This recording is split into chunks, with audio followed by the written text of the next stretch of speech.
Hello, fellow mech warriors. Mage Leader here. Welcome to Transformers, the RPG by Renegade. I am joined here today by our three players. We have Oswald. Hey, how you doing?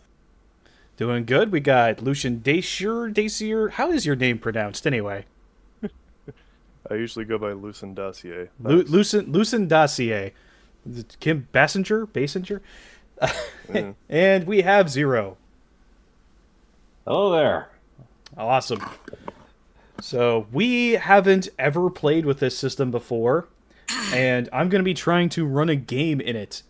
The last time I ran a game was a D&D 5th edition game that went very poorly, so we're going to see how this goes. We're all in good hands.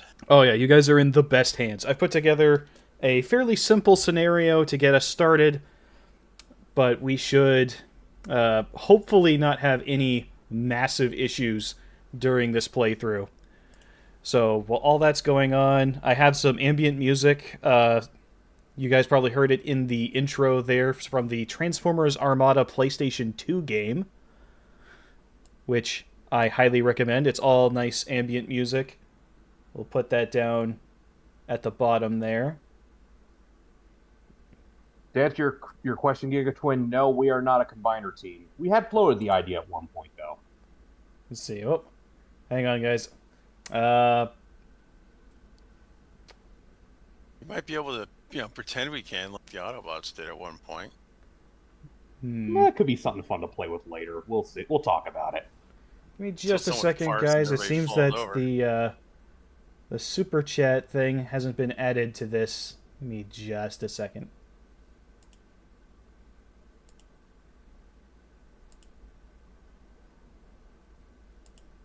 I need to add a few things to this. Yep. Oh boy. I am a miserable failure. Give me a second. Oh well. That's why this is episode 0 or session 0 or Yeah. something 0. Okay, that should work now. Now, one of our players is even 0. Okay, give me... If I go over here... Okay, that's right. So I need to add one of those. Somebody sent a super chat, and it didn't show up on screen, and now I feel bad because it's supposed to. So, it's from GigaTwin. He gave us $10 Canadian. Very generous, thank you. Greetings, I can't help but wonder if this group will be a standard combiner group or they'll follow the traditional Dinobot team, follow an 80s, 90s boy band archetype. Very nice intro, thank you. No, we're not going to be a combiner team, not for this one at least. We might If we somehow... were, we'd be a very weird team, considering what we're made up of. Yeah, we might be able to pull some sort of half-assed tokusatsu team out of our ass. We'll see. That's for the next session, I think. Okay. Yep. Alright, cool. That's working. It's not going away. Okay, yes, now it is. Okay, cool. Sorry about that, but we have it working now. Everything's good. Everything's great. So, without any further ado, we're going to get started here. Holy. So, Wow, Kevin. God damn, dude. no, that was a test. Don't worry about that. Oh. Yeah, that wasn't a real super chat. I was just testing it to make sure it worked. All right, so the three of you are currently located on the ARC, Autobot headquarters. You've been there for a couple weeks by this point. You've been around, and it's been run more or less by a skeleton crew. Most of the Autobots are actually away at the moment. They've been off doing some important work elsewhere. The base is currently being run by different... kind of like the B and C teams of the Autobots, essentially the new hires or new recruits that they haven't been able to fully integrate into their rank structure yet, the things that they can get away with leaving behind. So you've been doing odd jobs, you've seen each other around a little bit here and there, but you don't really know each other a whole lot yet. At the moment, you're kind of sitting in the common area, in the center. Let me pull up this here. So, Doing FNG stuff. yep, you're all sitting around. We'll start with Oswald's character here. We'll go around the room, and each of you can describe yourselves and give a little bit of your background. So, Oswald, we'll start with you. All right, my character's name is Shadowbolt, and he is I guess the lookout archetype, or that's his origin game. But he is an analyst and has manipulator chops. He's kind of patterned a little bit off of Soundwave, but he, instead of like listening and what Soundwave does, he's more into cyber warfare, hacking, a little more. I guess he was kind of a young stud when the Decepticons pilfered him. He didn't want to join the Decepticons, but they ambushed him and took him in and captured him. And Shockwave waved his space magic on him and made him a Decepticon for a long time. Until when he crashed on Earth with everybody else, it hit him in his brain meats, and he still can't remember who he was before, but he knows that he's not a Decepticon and flew, took off on them. All right. So next up, we have Lucen's character. Why don't you go ahead and I've got your picture pulled up on the stream for everyone to see as well. So go ahead and give a little description of yourself. All right. I mean, not quite as detailed as what Oswald just had there, but I play Yard Dog. He's a support character who's taken the form of like a landscaper's pickup truck. He on Cybertron, he was like a scavenger, kind of just got by, and he made a living finding what he could and making it work, rather than trying to pine about what he doesn't have. And yeah, basically just would spend his time just going through the wastelands or through battlefields after the battle had cooled off, and picking up what he could to sell or fix or whatever else. Bring out your dead. Yeah, pretty much. Gets by on that, he's got a little mini-con attached to his back named Scrounger, who is functionally like a Cybertronian dog that he sends out to help look for things now and again. Junkyard Dog, I love it. Yep. Scrounger's best boy. All right. And Zero, you're using Fox 1 today, correct? Yes. Okay. The Fox 1 is a Seeker, and is a dyed-in-the-wool warrior. He had been... Well, for one, he's old. Very old. He had been a gladiator before the war, and had originally been a Decepticon.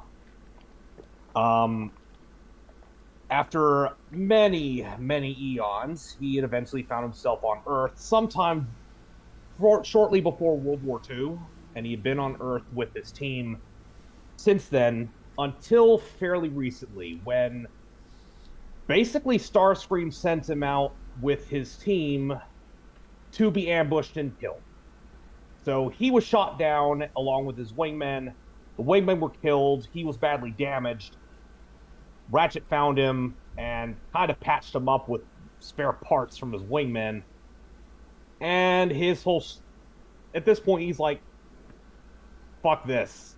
I just want to kill Starscream at this point. So he has very personal reasons for defecting to the Autobots.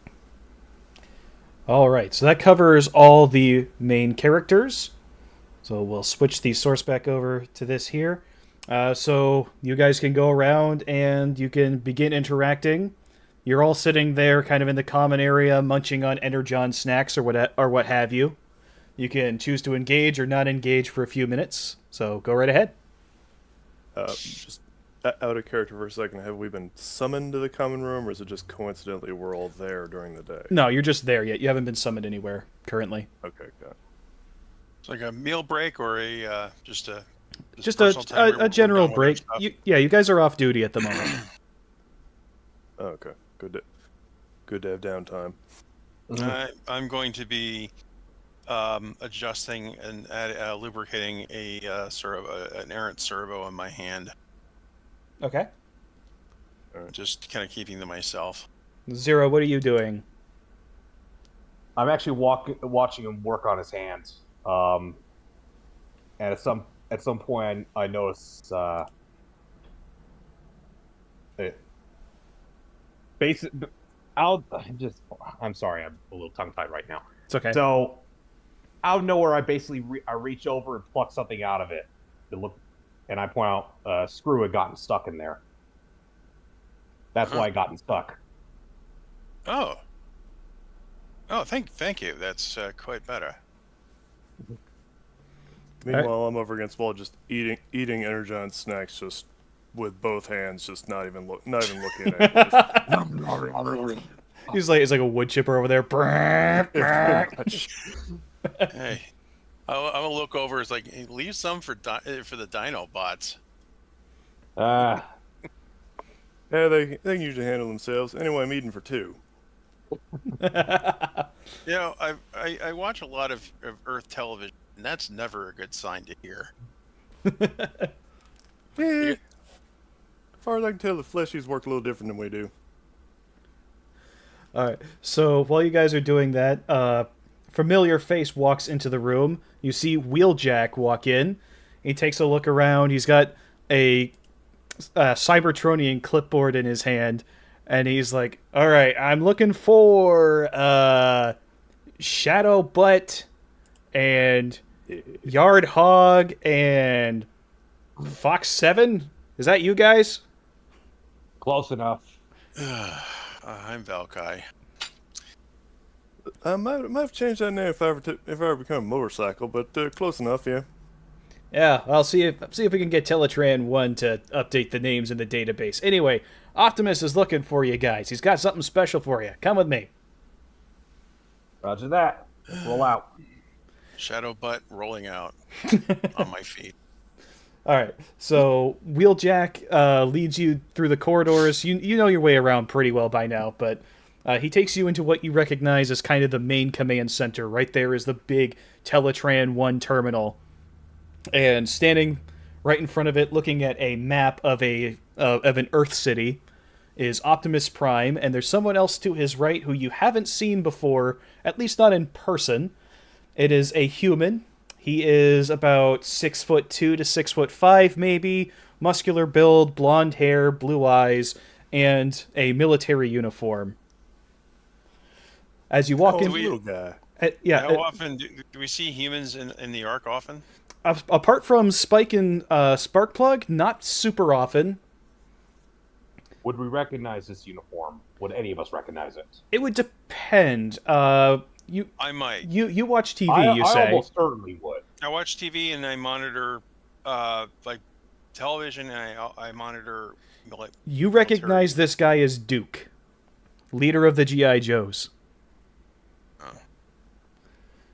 So Okay. as you guys walk in, Optimus turns around, and he gives you what passes for a smile on the visored face of his, and he says, "Ah, good, you made it. I have a bit of a job for you three. Do you think you're up for it?" I would enjoy immensely to get out of the random tedium here, sir. Give me the details, sir. Yeah, I guess so. Good. So, the current situation involves one of Earth's cities. We have intel that's come in recently from G.I. Joe. This is Duke, leader of the Joe team. He's been our liaison for a number of months now. As you know, the bulk of our forces have been committed to an operation up in the Arctic Circle. Megatron's new space bridge that he has built there has allowed him to reinforce himself far quicker than us. This has meant that we are rather short-handed at the moment. G.I. Joe has taken over a lot of our scouting duties and keeping an eye on the Decepticons. And now he's come in with some intelligence for us. He waves over toward Duke, and he takes over with the explanation. He goes over to Teletran 1, he presses a few keys, and you see the map start to shift and zoom in, and pulls up a city layout. He points to it and he says, "All right, this here is Boston. Boston, Massachusetts. Huh. I think I heard about that. It's one of America's most important cities, a major port. Tons of business is conducted there every day.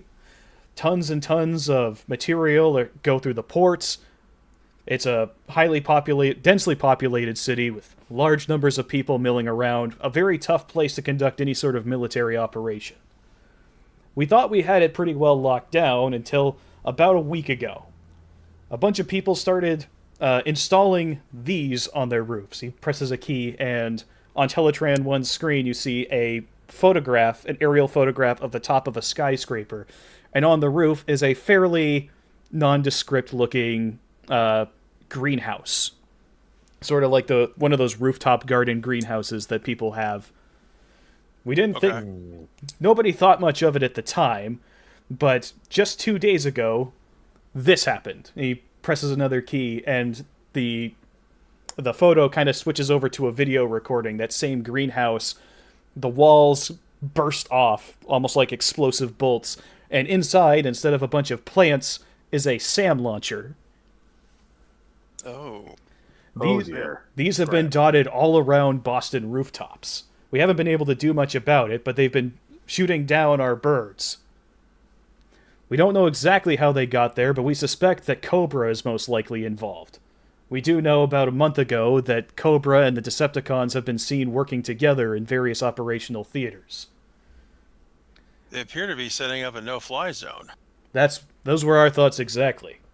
But, for what reason, we're not sure. We sent in a recon team in order to try and find out. We took some readings of the city. We noticed that there are rather large energy fluctuations coming from underground. Our team went down into the subway tunnels to investigate it, and we lost contact. They haven't been heard from in 24 hours.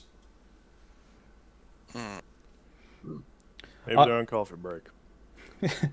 Optimus crosses his arms across his chest. He looks at you and says, "And that's where you come in. What we need is they're doubtless, they're up against Cybertronians down there in the tunnels. More than your average human can handle. So we need Cybertronians to go in and figure out what happened to them, rescue them if possible, and complete their mission of gathering intelligence. Unfortunately, our forces are stretched thin, and my options are limited." Hey, Mage, can I reach out with my Wi-Fi and download online and download some like underground, like subway tunnels and sewer system for Boston? You can. I will tell you that I'm not basing it on any real maps. That's fine. But yeah, go for it. I'm going to do that. I'm not going to say anything. I'm just going to do it. Okay. Well, meanwhile, Fox One's just giving everyone a side eye, going, "Great, they want the flyer to go underground." Yeah, your dog is clearly kind of putting that together as well. It's like you got Fox One that's a flyer, and Shadow Bolt is also a flyer, right? yes. That is correct. So, Optimus is also kind of picking up on what you guys are putting down, and he shrugs his shoulders a little bit and said, "Our options are very limited. Currently, you three are the most experienced soldiers that we currently have available to deploy on this mission. Everyone else is occupied with operations in the Arctic Circle or supporting those operations." Seeing as a few years ago I was fighting against you, I already imagined you were scraping the bottom of the barrel, sir. I wouldn't put it exactly that way, but look at it this way. It's a perfect opportunity for you to prove yourselves to be capable and worthy of more prestigious assignments. So Duke goes over to Teletran 1 and presses a few more keys, and a few standard data disks pop out of its disk slot, and he hands one to each one of you. So this contains maps of the Boston subway system. I already downloaded it, thank you, sir. Initiative. Wi-Fi doesn't. I take the disc like between two fingers and say, "Well, thank you, little guy," and sort of just put it into a little port, I guess. Yeah, Duke nods his head approvingly at Shadow Bolt. "I always like to see a soldier with initiative. However, on this disc, there's a little bit more than just the maps. There's also it has an automatic tracking system. Marked there is the location of the energy fluctuation that we received. It will automatically prod out the most optimal route based on which turns you take. The subway tunnels can get pretty confusing, and we'd hate to have you getting lost down there. It also has marked the last known position of the Joe team that we lost." I'll take the disc and slot it. One more question. Have the subways been shut down? Unfortunately, no. We wanted to get them shut down. We wanted to get everybody out of Boston if we could to mount an assault on all of this and just get it cleaned out the old-fashioned way. Unfortunately, the mayor of Boston has denied us entry, stating that he wants to avoid public panic. He would rather pretend that everything is perfectly normal and let things function as they used to be. Fortunately, so far, the Decepticons seem perfectly willing to let things progress.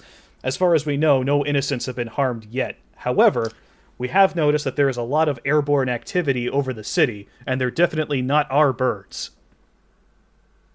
Very well. So Ain't keep an eye anyone out in that city noticed the missiles firing up in the air?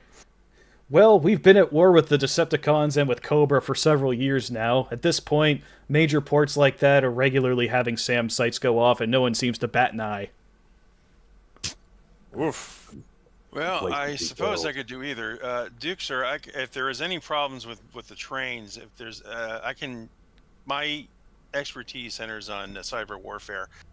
I can most likely hack the transit system and shut parts of it down by deactivating power to them for short periods of time as needed. That's not a bad idea. However, I would also want to caution you that we do need to keep this mission low profile as much as possible. If there's too many disruptions in the transit system, you may alert the Decepticons that you're coming.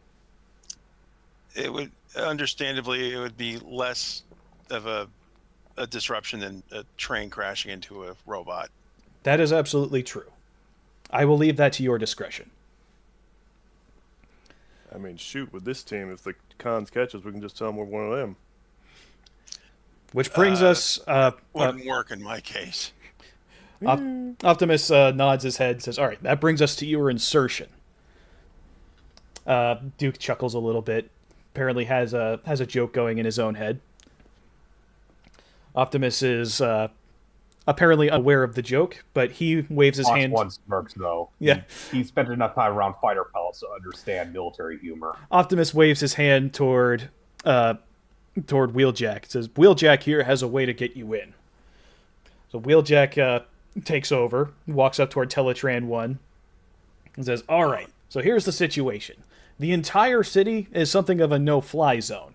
It's going to be really tough to stealthily insert flying transformers into the area, but I think I've got a way to make it look believable. Oh, no. Are we gonna like this? Well, that depends on what your sense of adventure's like. So, here's the plan. Yard Hog over here can get in on his own without too much trouble, since he turns into a truck.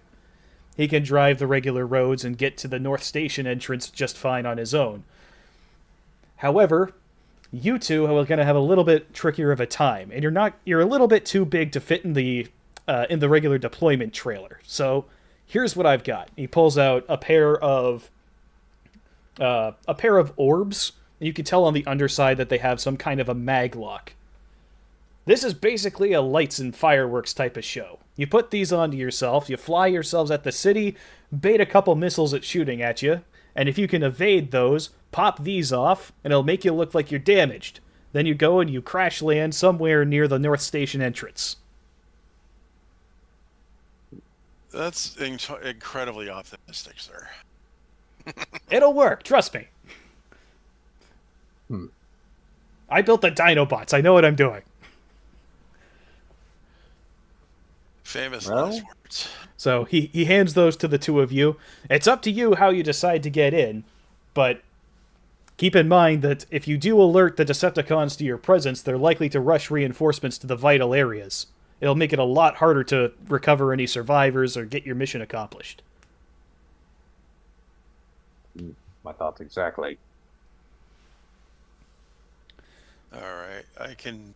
In the meantime, I'm taking a look at the FAA's flight list and seeing what their paths are for air traffic control. If we can mimic the transponder codes for commercial aircraft, we probably get a lot closer before being found out. Well, So- my alt mode's a stealth aircraft. It's not going to show up as easily on radar. Same with mine.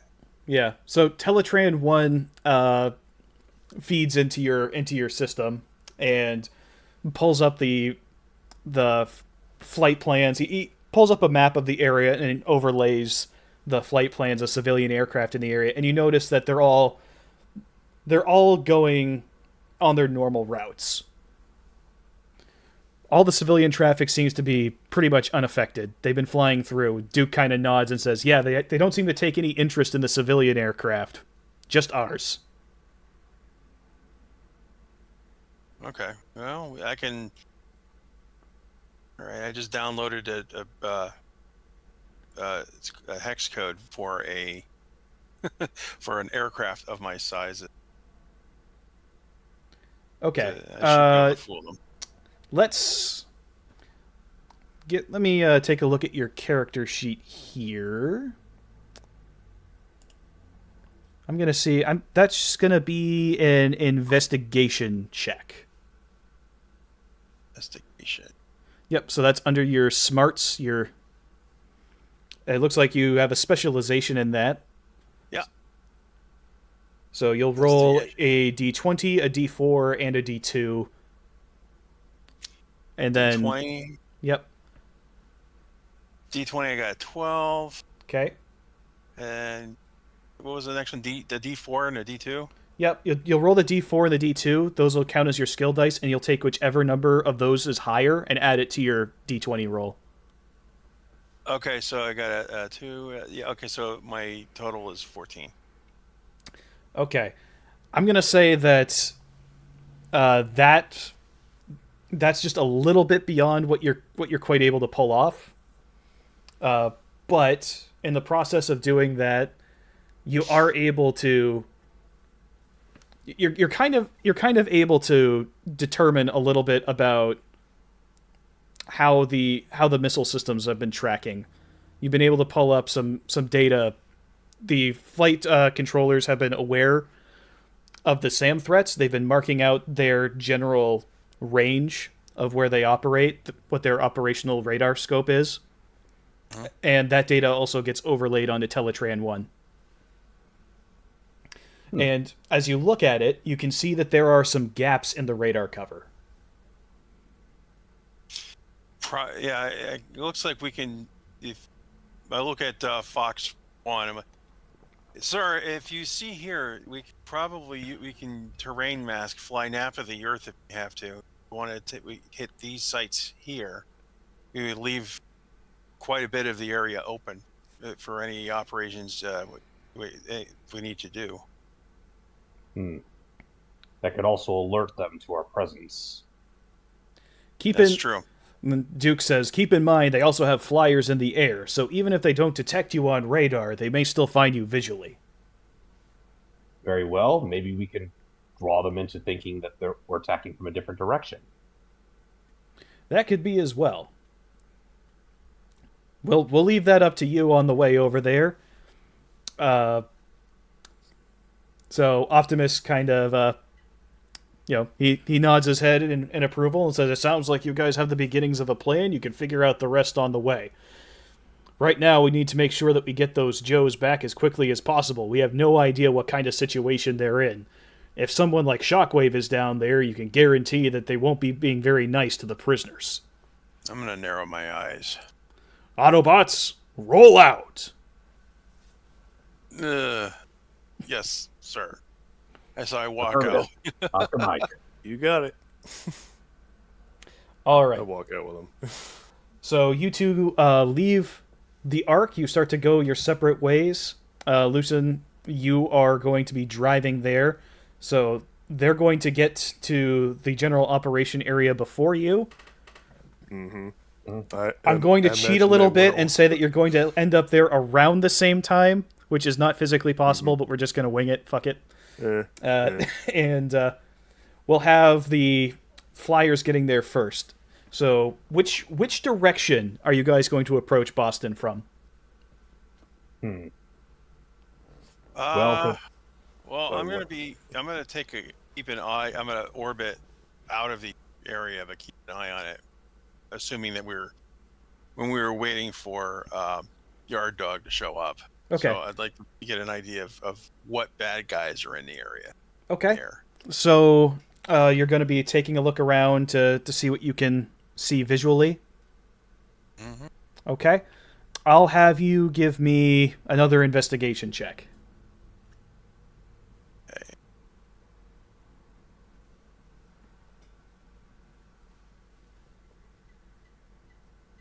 This.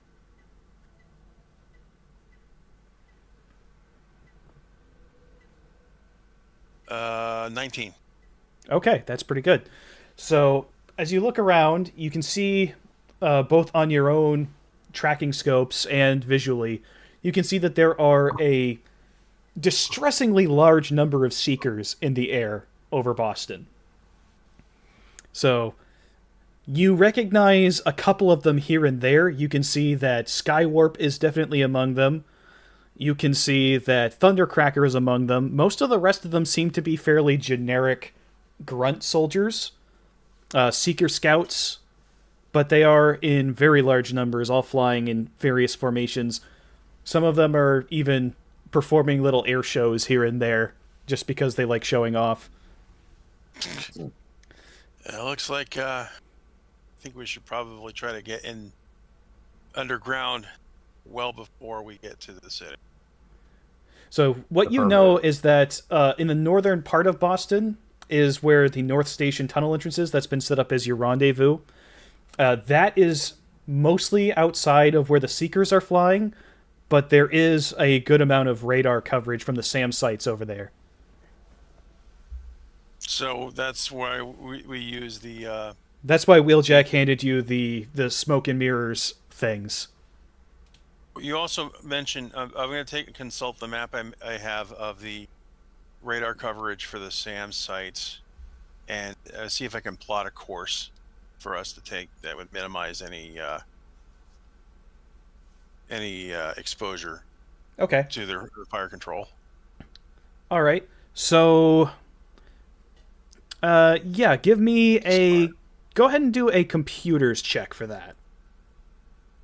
Okay.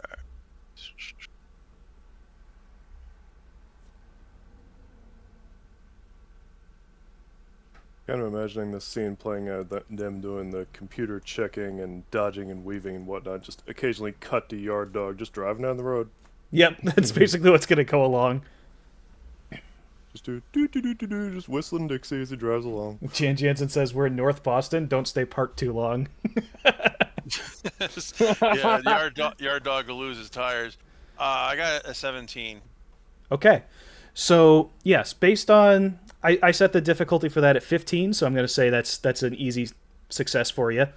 So, what you're able to do is you're able to plot a more or less ideal course. You're going to skirt around the vast majority of the radar range, and what you'll be able to do is just kind of dip into it a little bit on your way in, enough to pick up maybe one or two little missiles to fly in your general direction, but not like a whole barrage of them, easily enough for you guys to be able to avoid.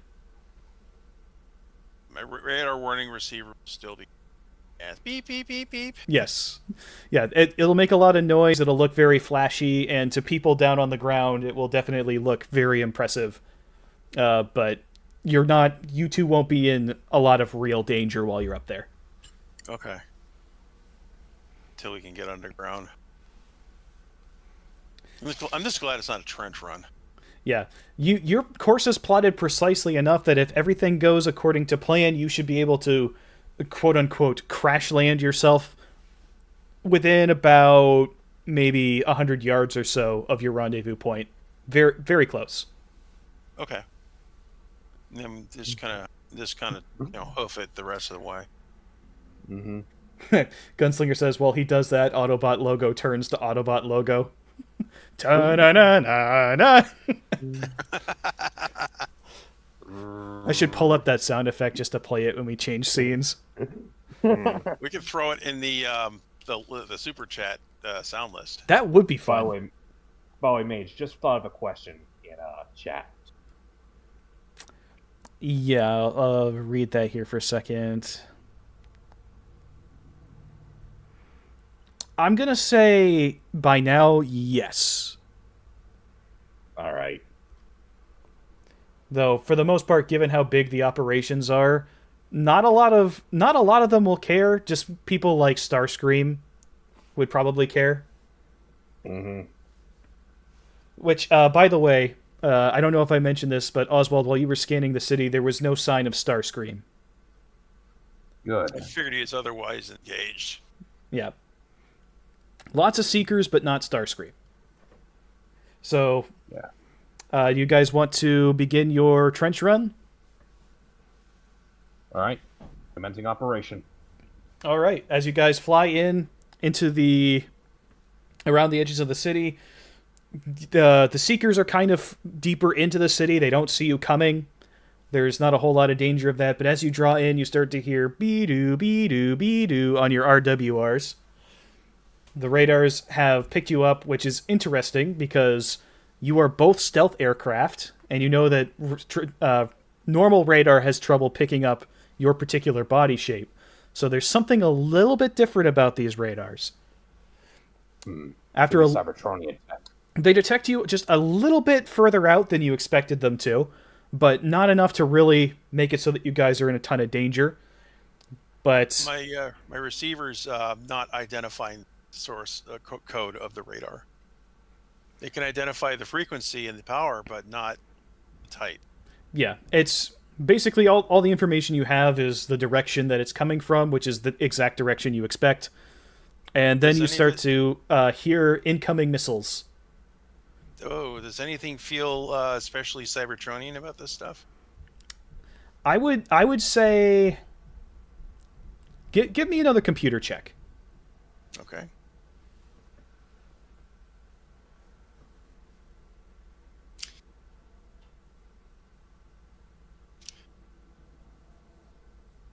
$15. Yeah. There is definitely something Cybertronian about it, but at the same time it's more Earth than it is Cybertronian, but there is definitely a little bit of that in it somewhere. Okay. So, as you guys are flying along, 2 missiles are fired, one at each of you. Serpentine. So, All right. So you as guys, the first missile comes in, I'm actually going to do something a little different. okay? I'm going to pull a split S, firing off chaff and flares. And if this is a manned aircraft, I would be too low to the ground. Okay. Jam. Evade and jam. Mm-hmm. All right. So let's get. Give me an Give me an acrobatics check. Acrobatics. So what do you want me to roll? So for you, acrobatics is going to be a D20 plus a D2.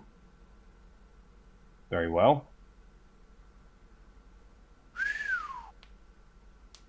Bad.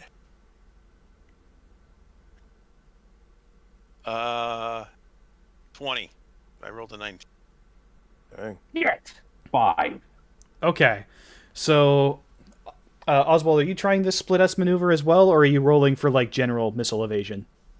General missile evasion along with jamming. Okay. So, Oswald, you are able to...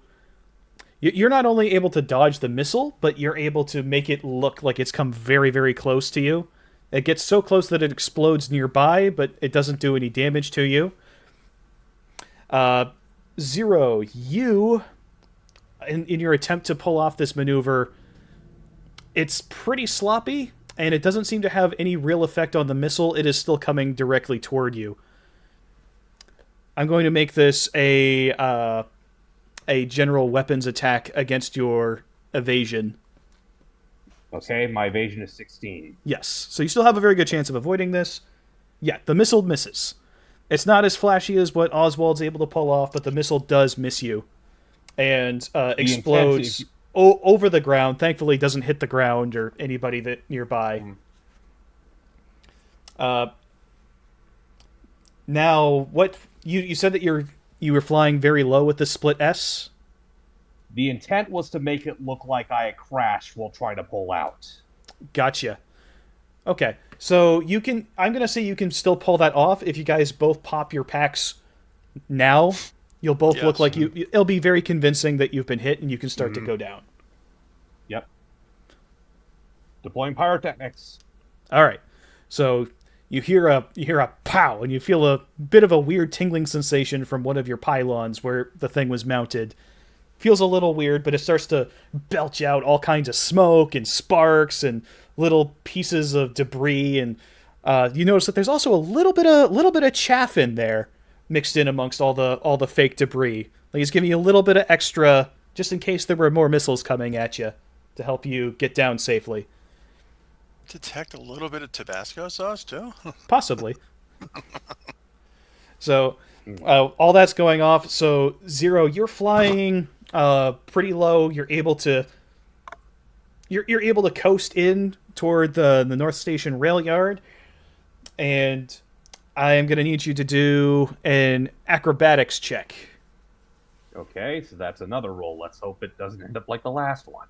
This is for your landing. 12. 12? Okay. You're able to put yourself down in a fairly convincing crash. Hard enough to make it look like it hurts, but you're able to kind of save yourself so you don't really take any true damage. Oswald, you're higher up. So the missile blows up very convincingly near you. Your pyrotechnics go off. How are you choosing to come in for this landing? I guess you'd call it a swoop. It would be like a power dive, and then kind of a once I get low enough, I pull out. Okay. Land on my feet. So I will have you give me an acrobatics check for that as well. Acrobatics. So it looks like acrobatics you are untrained in. I'm untrained in. I have the natural chop, so I get a d20 plus 2. Yeah.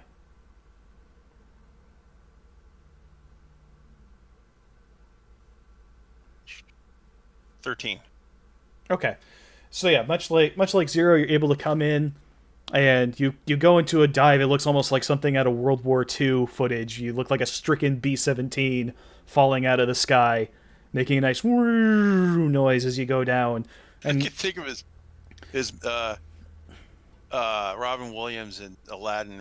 Mayday, mayday. yeah, basically, so you're going down, and you're able to. Anyone who is looking at you from the rooftop or from the sky, you kind of disappear down into the skylines of the city. They don't see you pull out of the dive at the last second, and then you're able to transform yourself back into your bot mode and take a nice tumbling fall, saving yourself from any real damage, and you land within about 50 feet of Zero. So you guys have both arrived at the North Station entrance to the subway tunnels, and you notice that Lucen isn't there yet. So I am going to switch over to him, and we'll get him into the area. Yep. Okay, Lucen, thank you for your patience. No problem. So, you've been down on the road, going across the big fancy bridge into Boston, and you saw all the commotion going on up in the sky.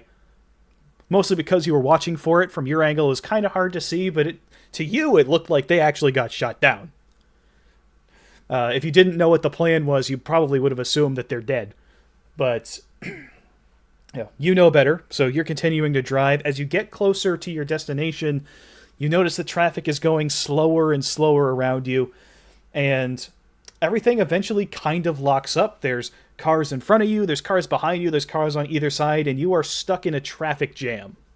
Welcome to Boston. Yeah, it's Boston. Yep, right? welcome to Boston. So there's cars honking their horns, people are yelling and screaming and flipping each other off.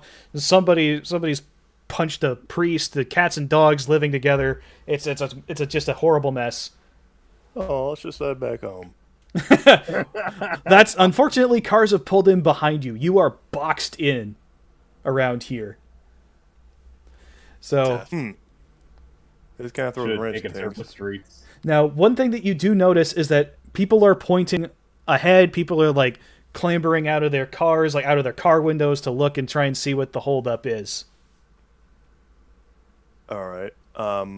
Is there anything I can do to see what they're looking at? Yeah, so I'm gonna say just for the sake of ease here, that if you have your hologram driver get up and look, you can kind of see what he's seeing. Yeah, sort of just what's that? You know, like the camera is like extending up like a periscope and just happens to line up with the hologram driver.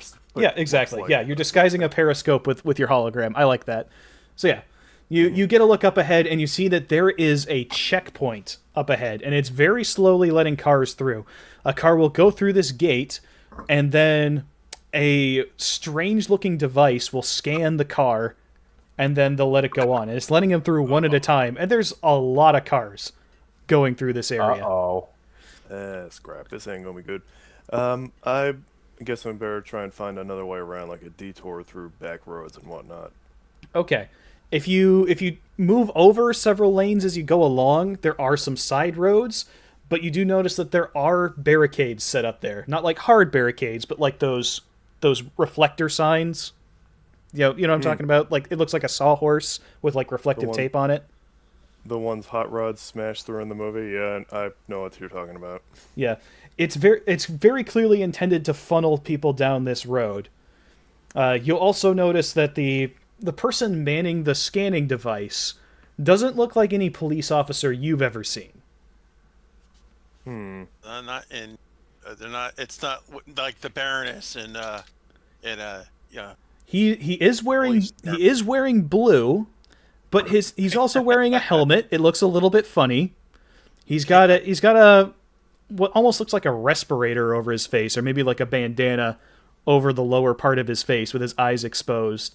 He's not wearing any insignia, but you're pretty sure you've seen that uniform somewhere before, and it wasn't in a police department. That's a Cobra agent. That's a little bit suspicious. See, 2/3 of my group is potentially shot down and sticking feet up in the ground, not too far from here. So I got to get to where they are. So yeah, I'm definitely taking the side roads here, and just too bad they're just wooden barricades because I'm just going right through them. Okay, so you eventually manage to kind of worm your way off to the side, and you drive yourself through one of those barricades. The guy hologram is just waving back and forth, saying, "Sorry, gotta get this way, guy." The guard, nice day to you too. the guard sees you do this, and he kind of like shouts and waves and points at you, but he's too far away to really stop you. And other cars have now seen what you've been doing, and because it's Boston and they're desperate for any way to get out of traffic, they're like, "Fuck it, he can't arrest all of us," and civilian cars are now following you down this new route you've magically created. Cheese it. The radio changes from the Boston soundtrack to the Blues Brothers soundtrack. Okay. Da, da, da. So as you go down this alleyway, you see that there's a bunch of these Cobra guys, probably on their lunch break, who also would be manning that checkpoint up there. They're sitting around a table playing cards, and you and a bunch of other cars just start driving past, and they kind of watch you confused for a second. They're all like, "What the fuck? That's not supposed to happen."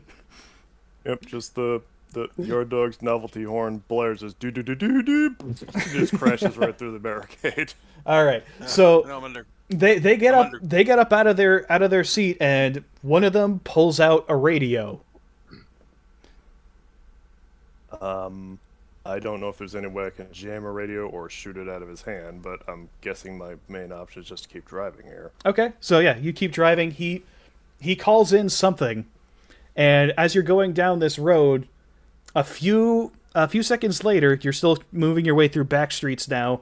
Your navigator is routing you toward your objective, but now you have company. There is a seeker flying overhead trying to keep up with you. Unfortunately, let me give him an investigation check. Oh, that's actually a pretty good roll. So after flying overhead and seeing the mess of cars, trying to figure out which one is the Autobot and which one isn't, he eventually settles in behind you, and you can kind of feel you feel a little bit of energy flicker over you as he's starting to scan you. Okay, hard turn into any other road. Kind of force this jet to try to do a 90-degree turn. All right, let's get a driving check. I'd love to see a seeker get a maneuver kill on a seeker in a truck. Well, I've got dice here. Let's see if this blows out the microphone or not. So D20, 14, and the D2 for driving is a 2, so 16. Okay, you're able to make that maneuver fairly easily. You do a nice Dukes of Hazzard slide around the corner. The handbrake cranks, it just goes... The Seeker, let me roll this real quick. He manages to follow you around that corner. He doesn't make it quite as cleanly as you, but he does manage to follow you. However, there are side streets everywhere around this area. Right around But stalls. now that he's seen you actively avoiding, he's decided that you are an Autobot. He's going to take a shot at you. So let's see. You're going to be using your evasion since you're actively driving around here. So that's what I'm going to roll it against. What the hell is the Jets are supposed to have the worst time of it. Yep. So he misses, and something that you notice is that it's very tight quarters in here. You are in the side streets. There's actually not a lot of clearance for these planes, and as you're going along in this current direction, the buildings are getting closer together. Is this All going right, to turn that thing from Indiana Jones and the Last Crusade? I said, don't go between them. Yep, pretty much aiming for the narrowest road I can squeeze my pickup truck bulk down here, because I'm hoping his wingspan is wider than me. Yeah, so as you look for a side road that matches that description, you find one that's just barely big enough for your truck to fit through. So you squeeze into that, and you start going down that. The Seeker tries to follow. He turns his plane sideways to fit through that Goes on gap. the edge. And like you look back and you can see that his the bottom side of his fuselage is actually like physically making contact with the buildings now. Little bits of like sparks are flying off. It's Nassi's breaking windows. And I'll have you give me a driving skill to make sure that you don't bash yourself up in the really narrow corridor. Oh boy. All right. This has got to be Skywarp. It's not. This is a regular Seeker. Ah. Yeah. I'm not an ace driver, but I got an 11 on that. Okay, you lose some of your paint on the bricks here and there, but not enough to do anything serious or stop you from driving. That's a 4. That's a 4. So Turn that thing from Indiana Jones. at some point something catches on him. He like flies into a clothesline that gets into one of his intakes or something. He finally like smacks into the side of a building. You hear tons of grinding metal. The side of a building is taken out, and he crashes down into the street behind you. And you're able to drive on, leaving him in the dust. Losing Yard Dog got a maneuver kill on a jet. Yep. I love it. I mean, Paint that kill tally on your door. Yeah. I mean, there's reasons pilots don't fly below buildings, but okay. He was a little he was a little ambitious trying to keep up with you in that environment. The FAA needs to fire a few people for this one. Boston is a terrible place to try to fly, even if you're just like a airplane passenger, let alone if you're trying to fly a fighter jet through the city. It's a horrible place to drive through, let alone fly through. Yeah. Horrible place. Which there is fine, but ugh. Yard Dog yells over his back bumper, says, "Guess I broke your watch," and keeps driving. If you had time, you could go back with a broom and look and sweep for goodies. You hear fading behind you. You son of a glitch! Oh boy. Okay. So meanwhile, the other civilian drivers, a few of them have followed you on this chase for some fucked up reason. They have now decided that they're going to take different directions. There's some dude in a BMW who's still fucking following you, and he's still riding your bumper, and he's honking his horn at you like he wants you to get out of his way. That's fucking Boston, of course. I mean, I don't want to be an asshole, but he's Right back. making it hard here. He is being an asshole. Yep. You know what? The lawnmower on my back just, air quotes, accidentally disengages and just slides off the back onto his hood. So he slams on the brakes of his car, and in so doing, the momentum, while this is coming, so he stops his car, the other thing's coming back at him, and it actually leads to your minicon bouncing off of his hood, smacking his windshield, rolling over the back of his car, that basically ruins the entire top half of this dude's BMW, and it looks expensive. Ooh. And he stops his car, and he gets out, and he starts cursing at you. You're still driving. Are you gonna have your minicon transform to catch up with you? Are Transformers, known in this world? Would it blow this guy's mind if it transformed into They're something? they're known. No, they know about them. Okay. Yeah, it would probably fold in half lengthwise, legs come out, and a dog head comes out, and it just barks at him in a metalized voice and then takes off after me.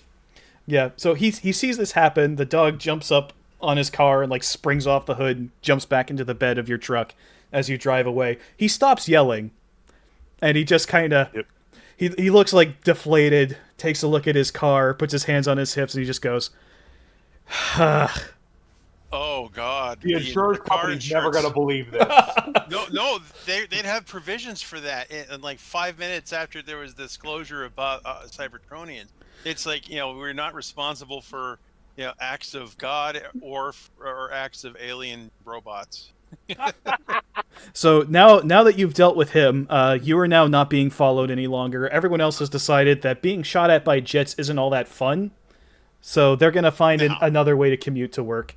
But you have successfully cleared the traffic jam back along. And, good. And lost your pursuers. So you're able to arrive at North Station and regroup with your friends. Well, I don't know. That's maybe a little bit too bold to call them friends just yet. But with your allies. I'm going to say that I was able to pick up enough through listening to the radio. Oh yeah, I heard. Fox One was listening to the radio chatter the whole time. I'll have you guys both give me technology checks for that.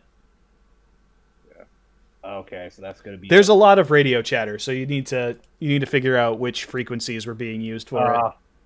Wow, I'm not getting good rolls. 7. Okay. Yeah. In the words of Spaceballs, you ain't found shit. All right. Roll. I hate this site. And did Shadow Bolt catch something or? Probably. I have I can roll a D8. Dang, you're pretty good at that. Yeah, technology is his specific thing. Mm-hmm. Actually, you can use your communication specialization if you want. Yeah, that's what I'm doing. wow. Okay, yeah. So I got rolled a 15, then I rolled a D6 and got or a D8 and got a 4. So. Okay, so what's total? 19. 19? Okay. Yeah, you easily filter through all the static. In fact, you're getting it so clearly that you're able to put it on your speaker and kind of pipe it through over to Fox One, so you both listen to it together. We're going to be laughing our asses off. We've had a report of an air crash, of a jet fighter crash. It's 5th in Maine. Yeah, you actually the guy the Decepticon was speaking on an open channel, so you heard him scream, "You son of a glitch." So we're gonna both just. I'm assuming that Fox One is also gonna look like the cat that ate the canary when he rolls up on us. Yeah. So, have fun. I mean, had a couple tailgaters, but managed to shake them off. Remind me to buy you a drum of high grade when we get back. Nice maneuver kill. Oh, you guys got radios in. All right. Yep. Could have gone a little Yes, of smoother, I course guess, we but do. We were supposed to have the trouble, not you. I mean, in fairness, the Fleshies didn't think they'd send fighter jets down the streets. That was a bad move on their part, or on the. I have no idea who that seeker was. I didn't recognize his voice. It's just a generic one. Well, That no, is no, par for the that's what I'm course, saying. Seeker. Shadowbolt's saying that he didn't. So he was probably very new. Meanwhile, Fox One's just face palming. He's like, "Yep, that sounds like a seeker, all right." Somebody was trying to show off, and it Yes. just didn't pan out. There's old pilots and there's bold pilots, but there's no old bold pilots. Except Chuck Yeager. Except Chucky. And Starscream somehow. But yeah. Well, Starscream is cheating. Starscream is not bold. Starscream is cheating as well. He's literally fucking immortal. But anyway. I don't know. He's also genre savvy. Oh, Gunslinger likes your name, by the way, Oswald. Shadowbolt. Oh. Okay. Yeah, I mean, I have him. The story on him is his original name is Starbolt, but that's before he was ghost dubbed into a Decepticon. He was recruited by the Decepticons. You want to work for us? No. Well, Too bad. that's just that's peak Decepticon energy. Just because I'm asking doesn't mean you have a choice. I'm just being polite. Right, exactly. So you guys are now in the North Station train yard. You notice a bunch of different trains scattered around. They're still moving. Most of them don't really seem to pay you a whole lot of attention.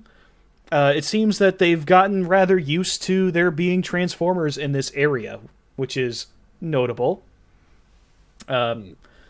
There's mostly old repurposed freight locomotives pulling the commuter rail with the ugly-ass purple stripes on them that are going past, and some of them are going down an underground tunnel down at the back end of the station. Consult my map and see which way we should go from here. The map definitely points you in the direction of that tunnel. Okay. Well, guess we're going underground, boys. All right. So there are 3 track lines coming out of this tunnel. As you go down, occasionally a train will come down one track or another. It's no real issue to move out of its way and just kind of let it go by. I'll be monitoring. I like that one stream. Yeah. Yeah, I'll be monitoring the transit system to make sure that we can avoid anything that comes our way. Yep. Meanwhile, Fox One preemptively detaches his winged sword because he's in close quarters, and that's the only weapon he's really got that's good for this. Okay. So while jumped the gun a little bit there, the Fox, huh? I'll leave nothing to chances. Are there humans like in plain view of us here? Like occasionally when the someone- trains pass by, you'll see them. You'll get like glimpses of them inside the cars, but everything in here it's very dark. The tunnels aren't lit. The only light you ever really get is what's mounted into your heads. I'm gonna say you all have like little headlights on the sides of your face that can illuminate the ground immediately in front of you. Figure that or low light vision. That's a separate item in this RPG. But okay. you guys have basic illumination, so like walking isn't a problem, but you can't see too far ahead. The only other light is when the trains come through. You hear the headlights. You hear the headlights. You see the headlights. Excuse me. Yeah. I mean, if you look at my character model, I literally have a light bar behind my head. So yeah, there's lights. So as you guys continue going along, you eventually start to hear something in the distance. Can I check and see if it's a train? Like, yeah, go ahead and give me an alertness roll for that. All right, that is under 6. I could do- situational awareness. So that's Yeah. +4.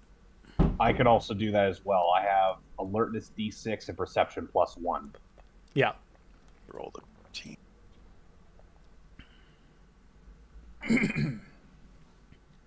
Is that D4? Yeah. Oh, just roll the 1. Shall I check as well? Yeah, so 16. Roll the 16. Okay. So, yes, it's definitely a train, but there's something different about it. Oh no. Shall I check as well to see if I can glean anything from it? Yeah, go ahead. All right.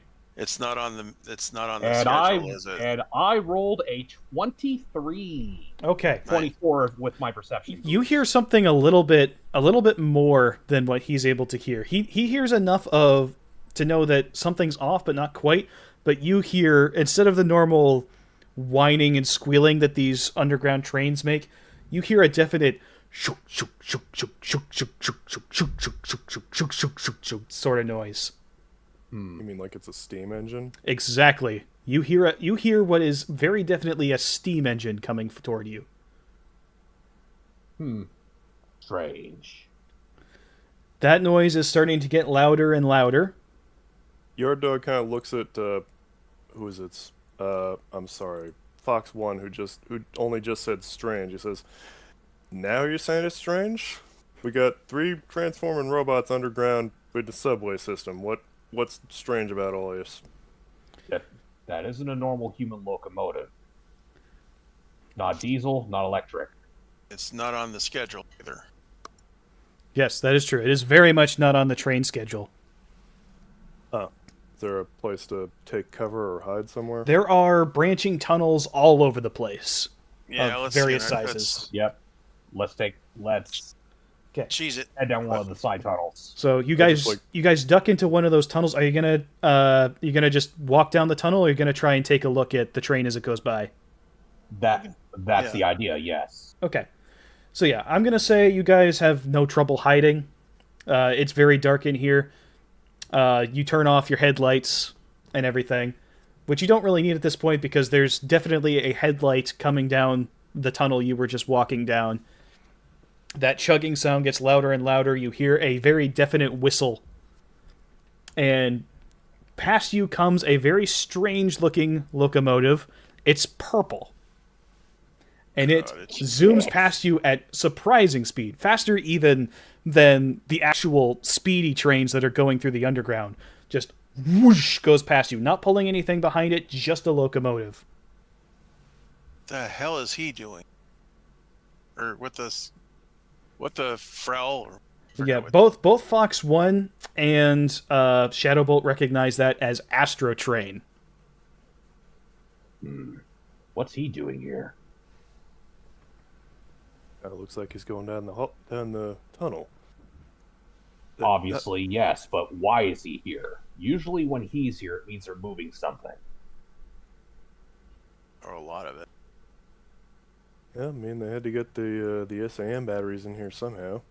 That's And true. Possibly. a hauler like him could probably do it. Yep. So he's shot right past you. Didn't even hesitate.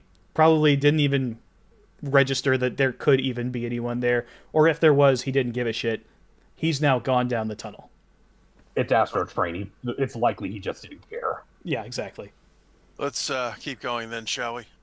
Yep, let's go. I would say let's go down the tunnel he just came from. Okay. So what you notice is that when you get to the entrance of that particular tunnel, you look down at your map. The path that the map is saying is the most efficient route to where the Joes disappeared is following a different path than this particular tunnel. You can't, like, I'm not trying to say, like, you shouldn't go down that way or anything. Totally fine. Go for it. But that is very clearly not where the Joes disappeared. Yes, but my intuition tells me that if we go the way that Joe's did, we'll get ambushed too. That is also Yeah. a possibility. Yep. Let's check where Astro Train came from first. Okay. So you continue to walk down this tunnel. Now it's gone down to just a single track line. And there's occasional divots in the walls that you're kind of able to push yourselves into when a train goes by. They're still running on their regular schedule. Every few minutes, another train will go by. But you'll notice that these ones have less people in them than usual. As you keep going down this line... Can I see anything different about the people on board? I mean, not that I know a whole lot about fleshlings, but if you want to are they give me... soldiers or Yeah, if you want to give me some kind of a... investigation, or would that be? Just to see if there's anything different about the humans, I'd say that'd be a social check. Go ahead and do streetwise. Okay.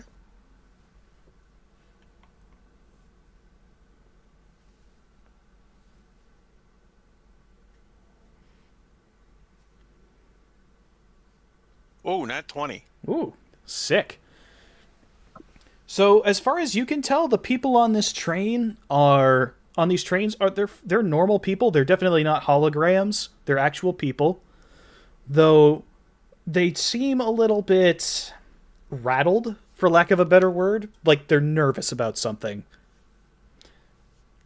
And you can kind of start to feel why as you walk down the tunnel, because the ground is vibrating. You imagine that Somebody's doing digging. yeah, as these trains go by, you notice that they're actually like shuddering a little bit as they go along. As you continue down, another train comes through. This one, it's very clearly something is off with it. The headlights are actually flickering on and off. It's kind of almost stuttering as it moves along. It's rocking back and forth as it sweeps past you. Can I detect any electromagnetic shenanigans going on? What exactly are you checking? Like a broad term. Oh, I'm looking to see if there's any sort of magnetic fluctuations going on. You gonna scan like the air for that, or? Yeah. That's Okay. Yeah, you can give me a technology check. Actually, for that, it'll be science. science. Yeah, give me a science. This is willpower is 16.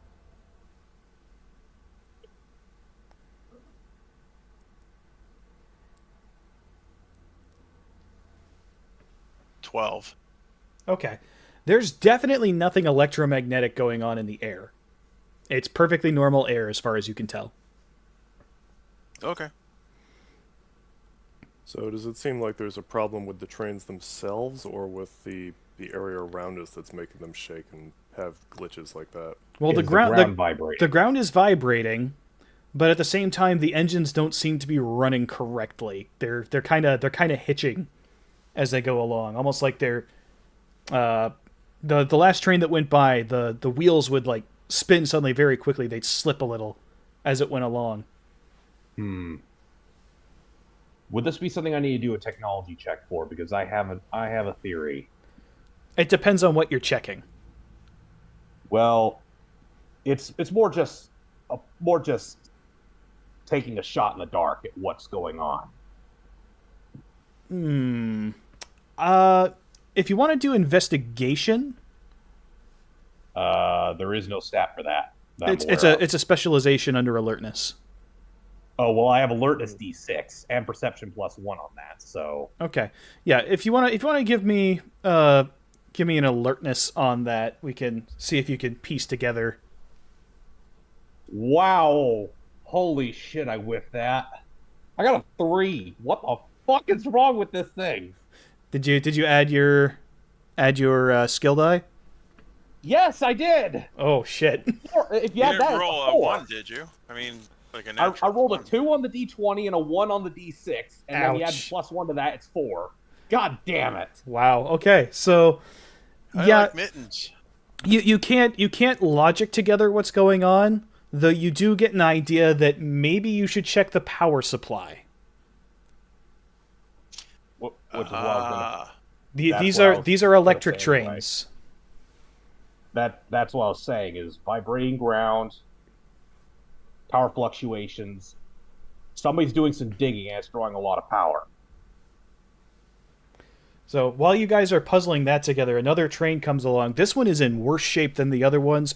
It's clearly an older engine that's running it, and it is rocking very, very badly. It's stuttering back and forth. The lights inside are flickering on and off.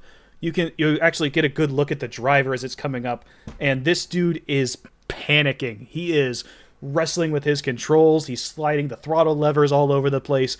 He looks like he's about to shit his pants. The train is rocking back and forth. It looks like it's about to come off the tracks. As it gets near you, you see the front wheels actually do come off the track, and they come back down, and they're not aligned correctly. That train is starting to derail. Uh-oh. Crap. All right. Do we got to do a Superman thing, just like nudge it from the side or something, try and re-rail it here? I don't think we have. It has too much inertia with those things. I don't think we have the mass to help with that. So these kinds of trains, they're not like full size locomotives. This is a smaller electric cab with maybe a couple of very small cars behind it. If the three of you were to work together, you could probably finesse it. All right. And I'm not even saying stop it, just like push it from the side or something to try and keep it on the tracks. Yeah, it's okay. Push it back. Push it back. All right, yeah. Okay, so I need all of you guys to give me. We'll do. Would might work? Yeah, we'll do. Is it? Let's see. Would it be brawn or might? I'm gonna say might. All right, so I have a D6 in that. Okay. Oh, I'm not very good with this. I got a 15. This is 12. I have that might. 12 isn't horrible. Well, I got a total of 10. Ooh. Okay. Well, you guys, I'm working it with you guys having a cumulative score. Yeah. I got 11. So I've set the difficulty number, and then I'm going to add your 3 rolls together to see if the 3 of you together pass the number. And you've easily managed to do that, the 3 of you together. So each of you grabs onto a different part of the train. You one of you's on each side. You kind of push it back and forth on each side. The guy at the front kind of nudges the corner of it, and you manage to re-rail that train. It slams back onto the tracks. The brakes finally respond. The train grinds to a very, very sudden but controlled stop right nearby. All right, we seriously got to do something because the next train's going to plow right into that one, if it even makes it this far. Well, I can turn off the power. You might want to consider that. Yeah. Yep. So do keep in mind that if somebody's drawing power from the rails and you cut the power, it will definitely alert them that you guys are coming. Okay, then in that case, I'll turn off the power if I can detect when a train is coming. Oswald, give me a situational awareness check.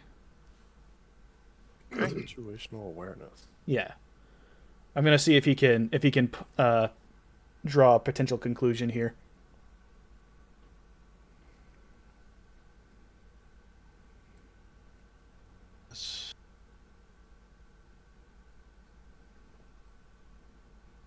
$14. Okay, yeah. So you know that these trains are all kind of linked together with a computer system, and that while the power fluctuating is probably keeping the driver from communicating with his dispatcher effectively, if you were to actually hook your own Energon reserve into it, you could stabilize the power enough to where you could communicate with dispatch. Okay, I will do that. Is that a technology score? Yeah, I'm gonna say that's something you can easily do without having to roll for it. Okay. So you walked up to the front of the train and you're getting yourself connected. The driver is very shaken, but doesn't seem all that perturbed to see Transformers nearby, especially when he notices the insignia on your shoulder. And he gets out of the train and hops down and, kind of throws himself at your feet like, "Oh my God, thank you so much. I thought I was dead." I gotta sneeze. Oh.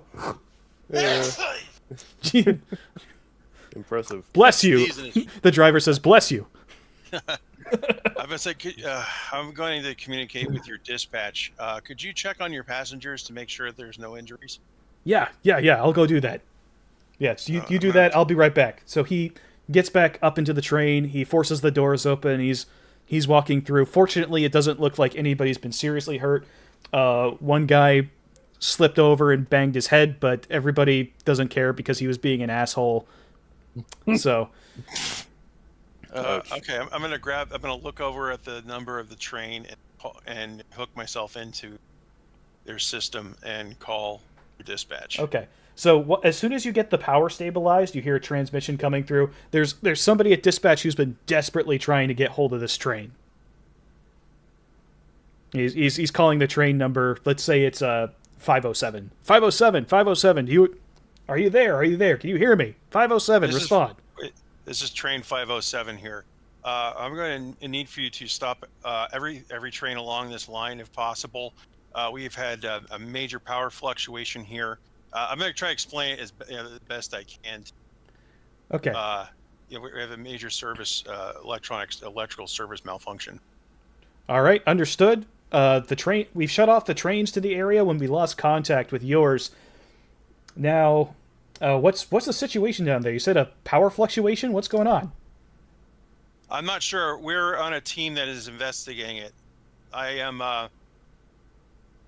We need to get going. We need to figure out what the problem is. I'm going to give I'm going to say that I'm with either Con Ed or whoever the hell the electrical service is. Transit Authority. Transit Authority.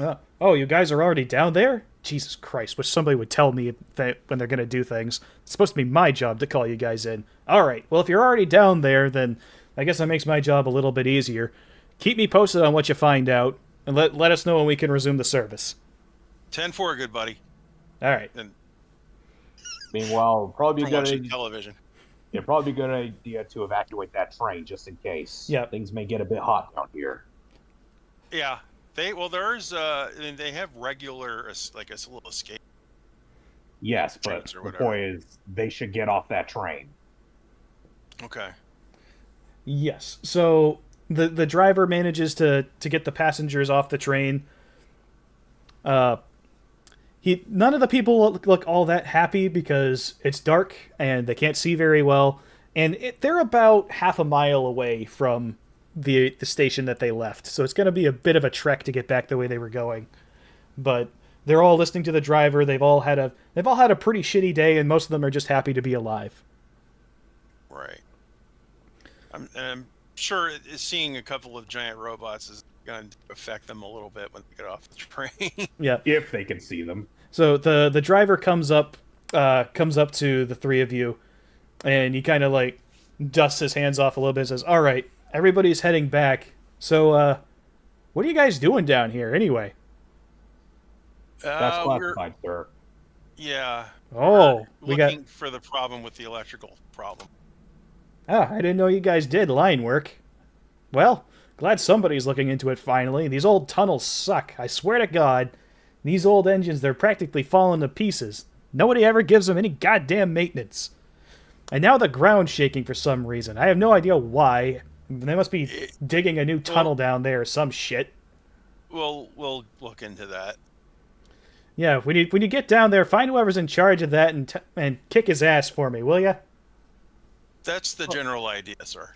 Sir, quick question. Did Yeah. you see anyone coming through here wearing odd blue uniforms? Odd blue uniforms. Well, look, this is Boston, buddy. Everybody's wearing weird outfits around all the time. But if you're talking about uniforms, yeah, these blue uniform guys do show up every now and again. Packs of 5 to sometimes 7 or 8. They'll hop on the trains. They'll ride from one place to another. Usually they're assholes. They don't talk to me all that much. Where were they going last? Last time I saw them, they were headed the opposite direction of the way I was just headed, further down into the tunnels. They typically get off at the next station, like, not the station we just left, but the station further beyond that is where they get off. Okay.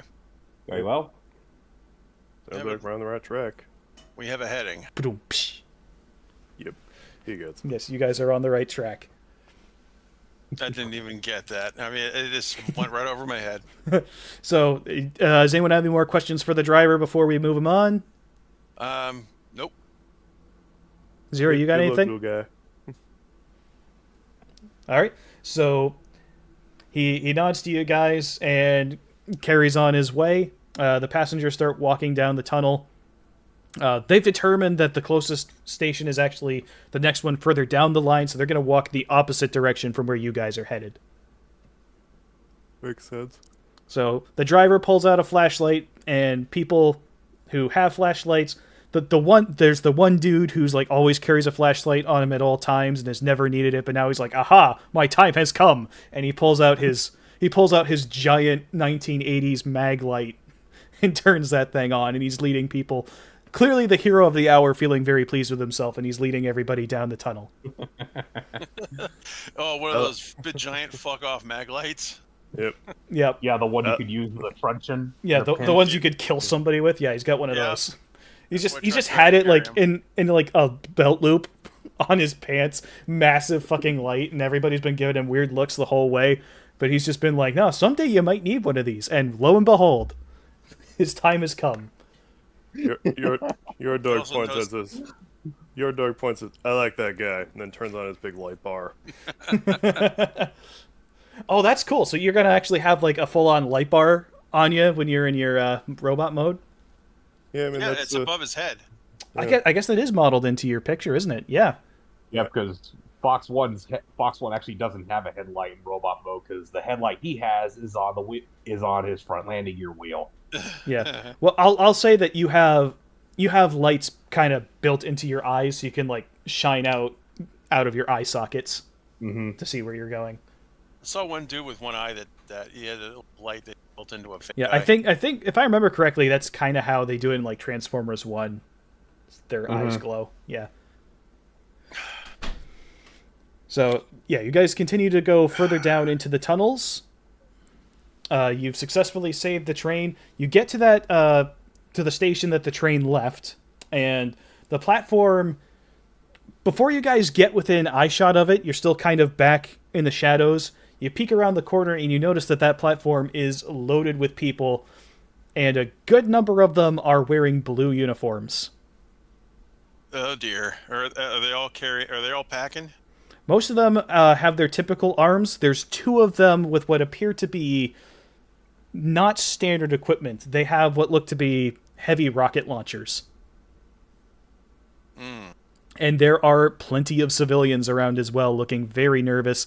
At the top of the stairs, the exit to this particular platform, there's more of these blue uniformed gentlemen, and they seem to be actually keeping the people stuck down there. You know, shooting those rocket launchers off in closed space is not going to go well for fleshlings. Yeah, including the ones shooting the They're rockets. yeah, but they're Cobra troopers. They're not known for their intelligence. That is very true. They And are not paid to think. looking at the expressions on these guys' faces, none of you have any doubt that they wouldn't hesitate to fire those weapons. Consequences be damned. Oof. Well, I mean that would be a self-correcting system, but I'd rather not risk all the civilians down here. Yes, and none of my weapons are particularly precise either. If it was Well, just them, I could shred them with my Vulcan, but in I have these circumstances- I have two concussion grenades, but I think are those more geared? I wonder if they're more geared towards Cybertronians and they I would was be about to quite say, lethal to humans. But the blast wave against humans would be lethal. It'd be like a thermobaric bomb. Yeah, if you threw one of those grenades out there, you would basically like pulverize everybody on that platform.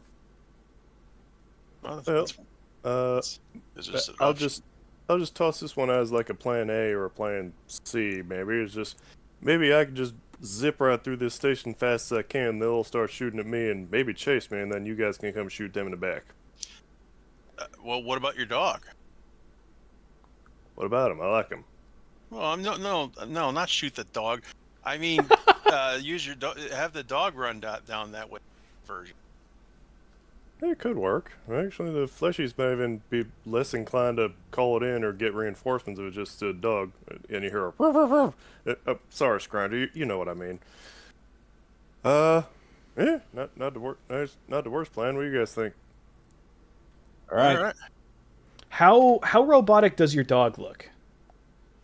It's pretty robotic. I mean, Turns into a John Deere. What do you think? well, So yeah. does it look robotic enough that you think the guys might try to shoot the rocket launchers at it? If That is I mean, something to depends keep on- in mind. If a giant robot dog runs past, these guys are trigger happy goons. I heard No. goons.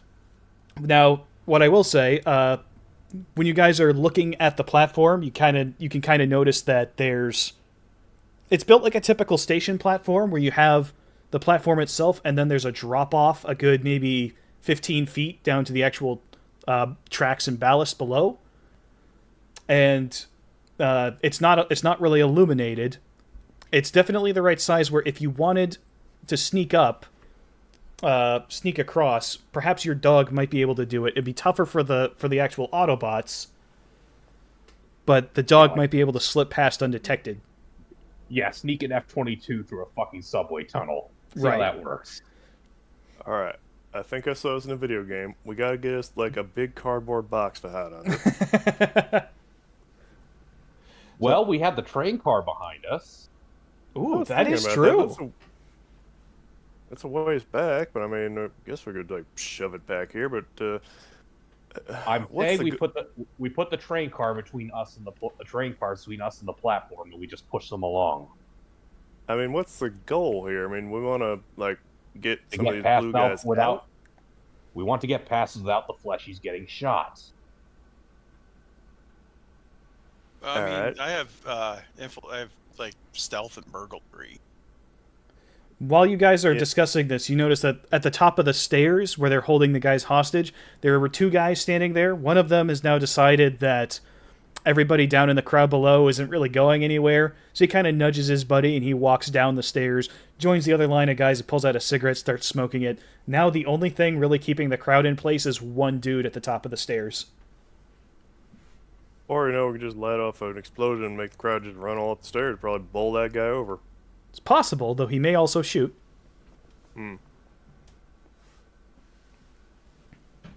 You also let's have you, Lucen, give me an alertness check. Oh boy, there's no skill I'm really good at. I just have quite a few skills. So, all right, we'll try alertness. Yeah, you get to add a D2 Oof. to your alertness. Yeah, I know. Let's see here. Oof. So that's a total of 7. Okay, you only needed a 5. So, Okay. at the other side of the platform is a maintenance access stairway. You can actually see, and based on the layout of the place, the stairs go up to the platform, and there's a door there, and it's actually fairly close to the stairs and behind the line of Cobra guys who are currently watching the tracks. So somebody could, if they were small enough, sneak through the place in front of the platform, get to those stairs, and actually get up that maintenance stairway undetected. And the maintenance stair would bring them up to the platform. Yeah, pretty much right next to the stairs. Alright. So, seeing that, I think, well, what if I send Scrounger up the stairs? He can get up there and just, like, I don't know, jump on the guys with the rocket launchers. Hopefully they're not so dumb they'd fire at point blank range. And, I don't know, then we just go through and just make a mess of things. Sounds like a plan. I'll ray the Vulcan. Alright, you might want to exercise discretion with that thing. Oh, of course. I'm just going to shoot the guy at the top of the stairs. Okay. Also, just out of character, what's like the morality here? Like, are the Autobots okay killing people if they're bad people? Cobra guys, totally fair game. They're hostile Okay. combatants. Exactly. Just to understand, if you're shooting a 20 millimeter Vulcan, even a small burp of ammo going up those stairs, those bullets they're gonna keep going. Yeah. They're probably going to hit the walls around the guy, to be honest. Yeah. So Yeah. so out of character, I'd say that I'll give you a little nudge. So you kind of have the option of sneaking someone in to take out the guy on the stairs, perhaps, I also really like. I didn't even think about this, but someone had the idea of like pushing the train through That and was my sneaking idea. by that way. That's all. That's also a viable option. So you guys have a choice if you want to do that or try and figure out another way. Let's use the train. I think that's the one that's least likely to cause collateral damage. I concur. Okay, I mean, I guess. so you guys walk back to the train, and Oswald, you remember that you were able to connect yourself to it and kind of use your energon reserves to stabilize its functions. You figured that you could probably do the same to get it to actually run smoothly. So I'll do that. the tunnel also widened out a little bit by the station, so you know that if you guys kind of cling to the side of this thing, you shouldn't really have any trouble, riding it at least just as far as past that station, and you'll be basically invisible from the platform. Sounds good to me. Okay. I mean, I'm mildly curious what these guys are going to think of a train just sort of slowly rolling past, but yeah. That was my idea. Well, we're going to get we're going to get a check from Oswald here to see how well he's able to run this train. So I'll have you give me a regular technology check, Oswald.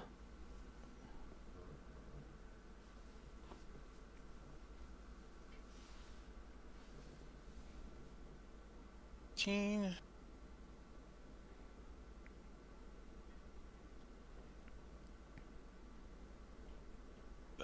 Plus 15 plus 5. That's So that's 23.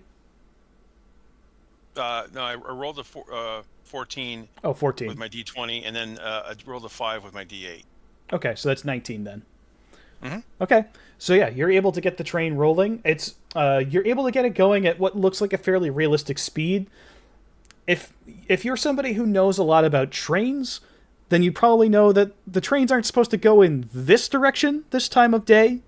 But it's unlikely that the Cobra guys really are gonna notice a whole lot. The train goes by at what looks like a regular speed, whoosh down the tunnel, down past the platform, and none of them say anything. None of them do anything. They all just kind of watch the train go by.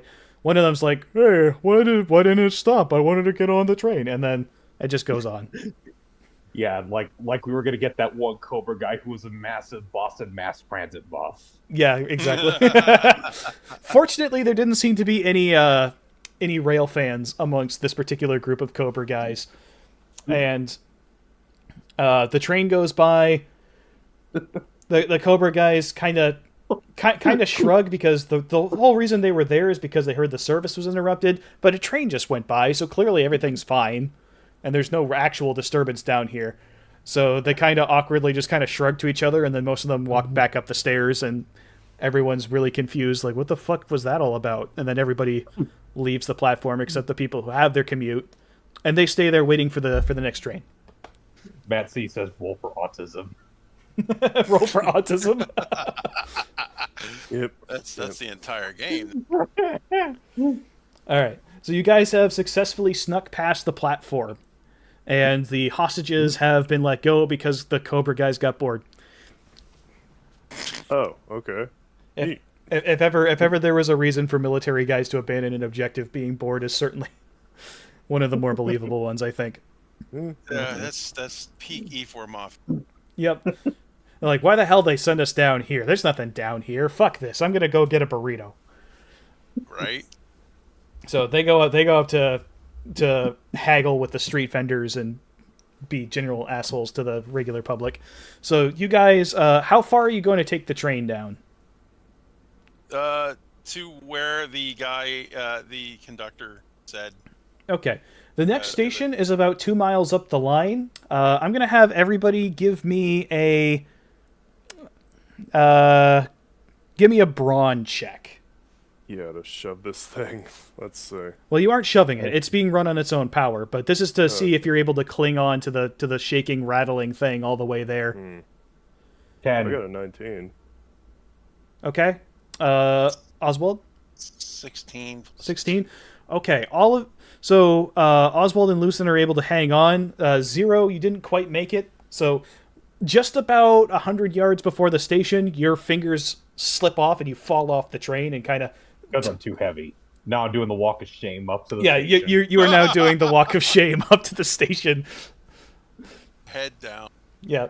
I knew No, I like should've laid there off was the there high was one of grade. those signals off to the side, and it just like smacked you in the face, pong, and just Hey. made a beautiful bell noise. And Hey, took Dennis Hopper's head clean off. nobody has taken any damage because it's not going that fast, and you guys are Cybertronians, you can handle that.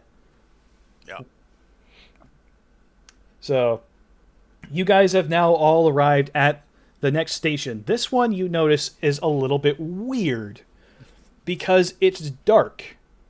You look up the top of the stairs and you see that there is a one of those collapsing gates, like an old 1920s elevator.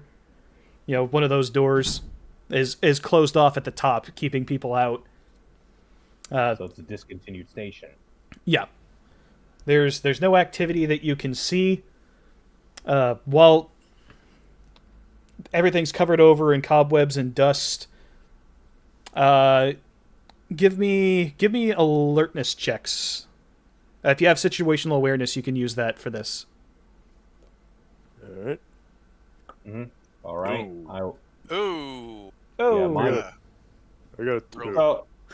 2. Okay, so hold on a second.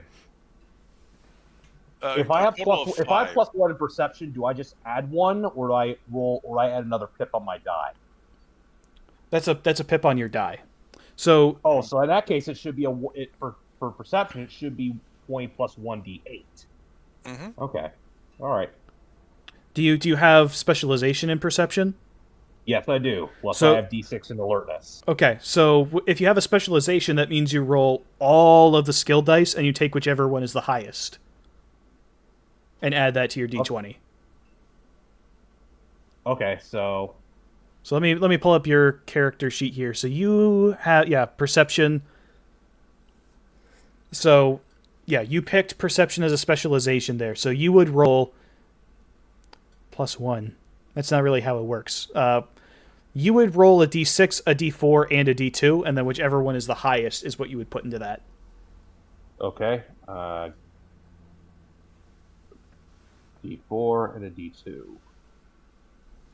All right, and well, they're both 1s, and I rolled a 10, so 11. Okay. What did the other two guys get? I got a total of 5. Get all these I dice got a rolls. 2. Okay. So yeah, We all fail. as far as you guys see, the platform hasn't been used by anybody for a very long time. Okay, looks safe to me.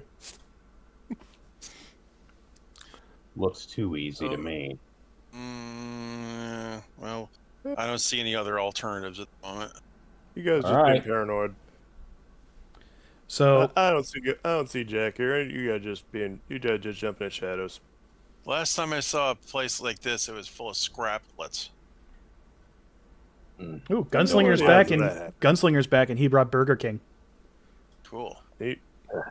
That's just expensive. He's living like a king.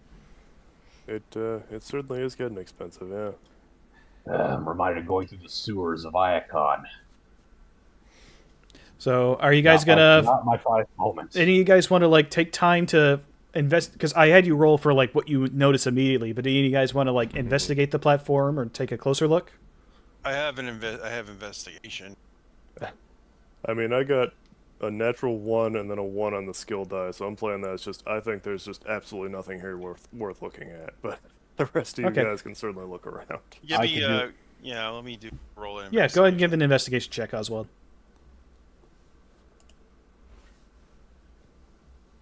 I can also hold on. So I was about to say I have a D6 in alertness. I thought that would have been a D6 plus some.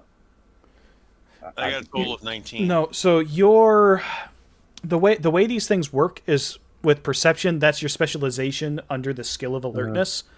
Specialization doesn't.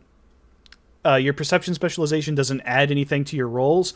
It just gives you a better chance at having a high number off of your roll. So instead of rolling a d6 and taking whatever that number is, you roll all the dice in the sequence and take whichever one's the highest. So you have a better chance of getting a good roll. I see. Yeah. Yeah, when you spend your your essence points into these skills. You put them into the skill itself, so like alertness would go up by 1 if you put another point into it. That would make it D8. And then your specialization would allow you to roll the D8, D6, D4, and D2. Okay, fair enough. Yeah. Well, I could roll another perception check. I got a total of 19. Okay, so Oswald's able to do this.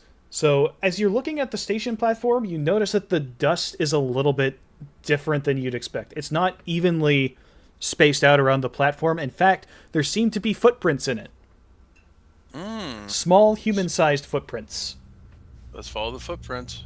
So they're up on the platform, which is a little bit too small to accommodate you guys. Too narrow, that is. You could probably stand up there, but your feet would be like hanging over the edge and you'd fall down. So they could. I probably wouldn't fit. I'd be too tall. Yeah, you guys are all too tall to stand on this platform. It's a very narrow Boston platform. If you've ever been to Boston, you know what I'm talking about. Those platforms suck ass. But you follow the footprints, still walking down on the track level. The platform's right up at about your waist level, so you can actually kind of like reach out and point at the footprints and kind of trace them with your finger along. And you notice that they stop at a wall. Huh. That's a little weird, ain't it? I don't believe the fleshlings have any sort of matter transfer. Not that you've heard of. That's a trap wall. Yeah, I'm gonna knock on the wall, or not knock on it, but I'm gonna. I guess it'd be another investigation check. But I'm gonna see if it feels different from the rest of the wall. Okay, Let me know if you need to break it down. Go ahead and give me a. Are you guys both looking at this section of wall? I'm preemptively drawing the Vulcan in case they want me to destroy the wall. Okay, because what you can do is you can lend assistance, which basically gives you advantage on the roll. Total 13. Total 13. It doesn't look particularly different to you, but it's dark in here and everything's so covered in cobwebs that it's really hard to tell one way or the other.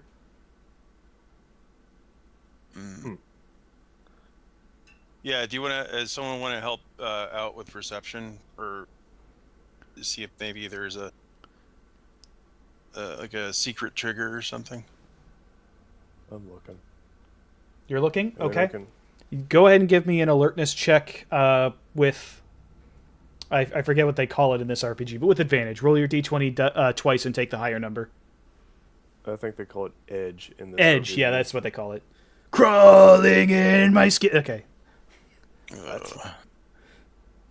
That's very Transformers, though. It is, isn't it?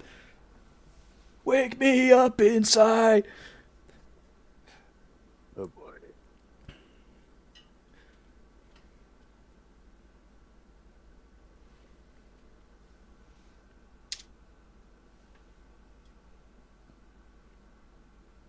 So do we have a result on this, or what's happening? Did you roll? Do you want me to roll? Sorry. Yeah, you said you were checking. You're helping Oswald. He did his check, so you'll take a roll with advantage. I pay attention. Good. Okay, so 2 d20s and the skill die as well, I guess, on alertness. Yeah. All right, so d21 is a net 20. That's not getting better. And the skill die is. So yeah, you've got a critical success there. So you not only see what's different about it, but you press a particular brick in the wall with just like the very tip of your finger, and it slides inward. There's a nice audible chunk noise, and the wall doesn't move, but you notice that there's almost an outline of a door there, and the wall. Another brick actually shifts upwards in the wall, revealing a small computer panel behind it and a little keyboard. Oh, quaint. I ain't really the main computer hacker dude, but I bet one of you like to give this thing a shot. I'll take a look at it. All right. Familiar with most Earth operating systems. Okay, so you take a look at it, and it's asking for a passcode. It is all numeric. There's no letters. It's a number. It's your stereotypical number security pad. Nothing Okay, fancy. well, I have computers and I can hack. Yes, you do. So if you want to give me a computers check. Let's see.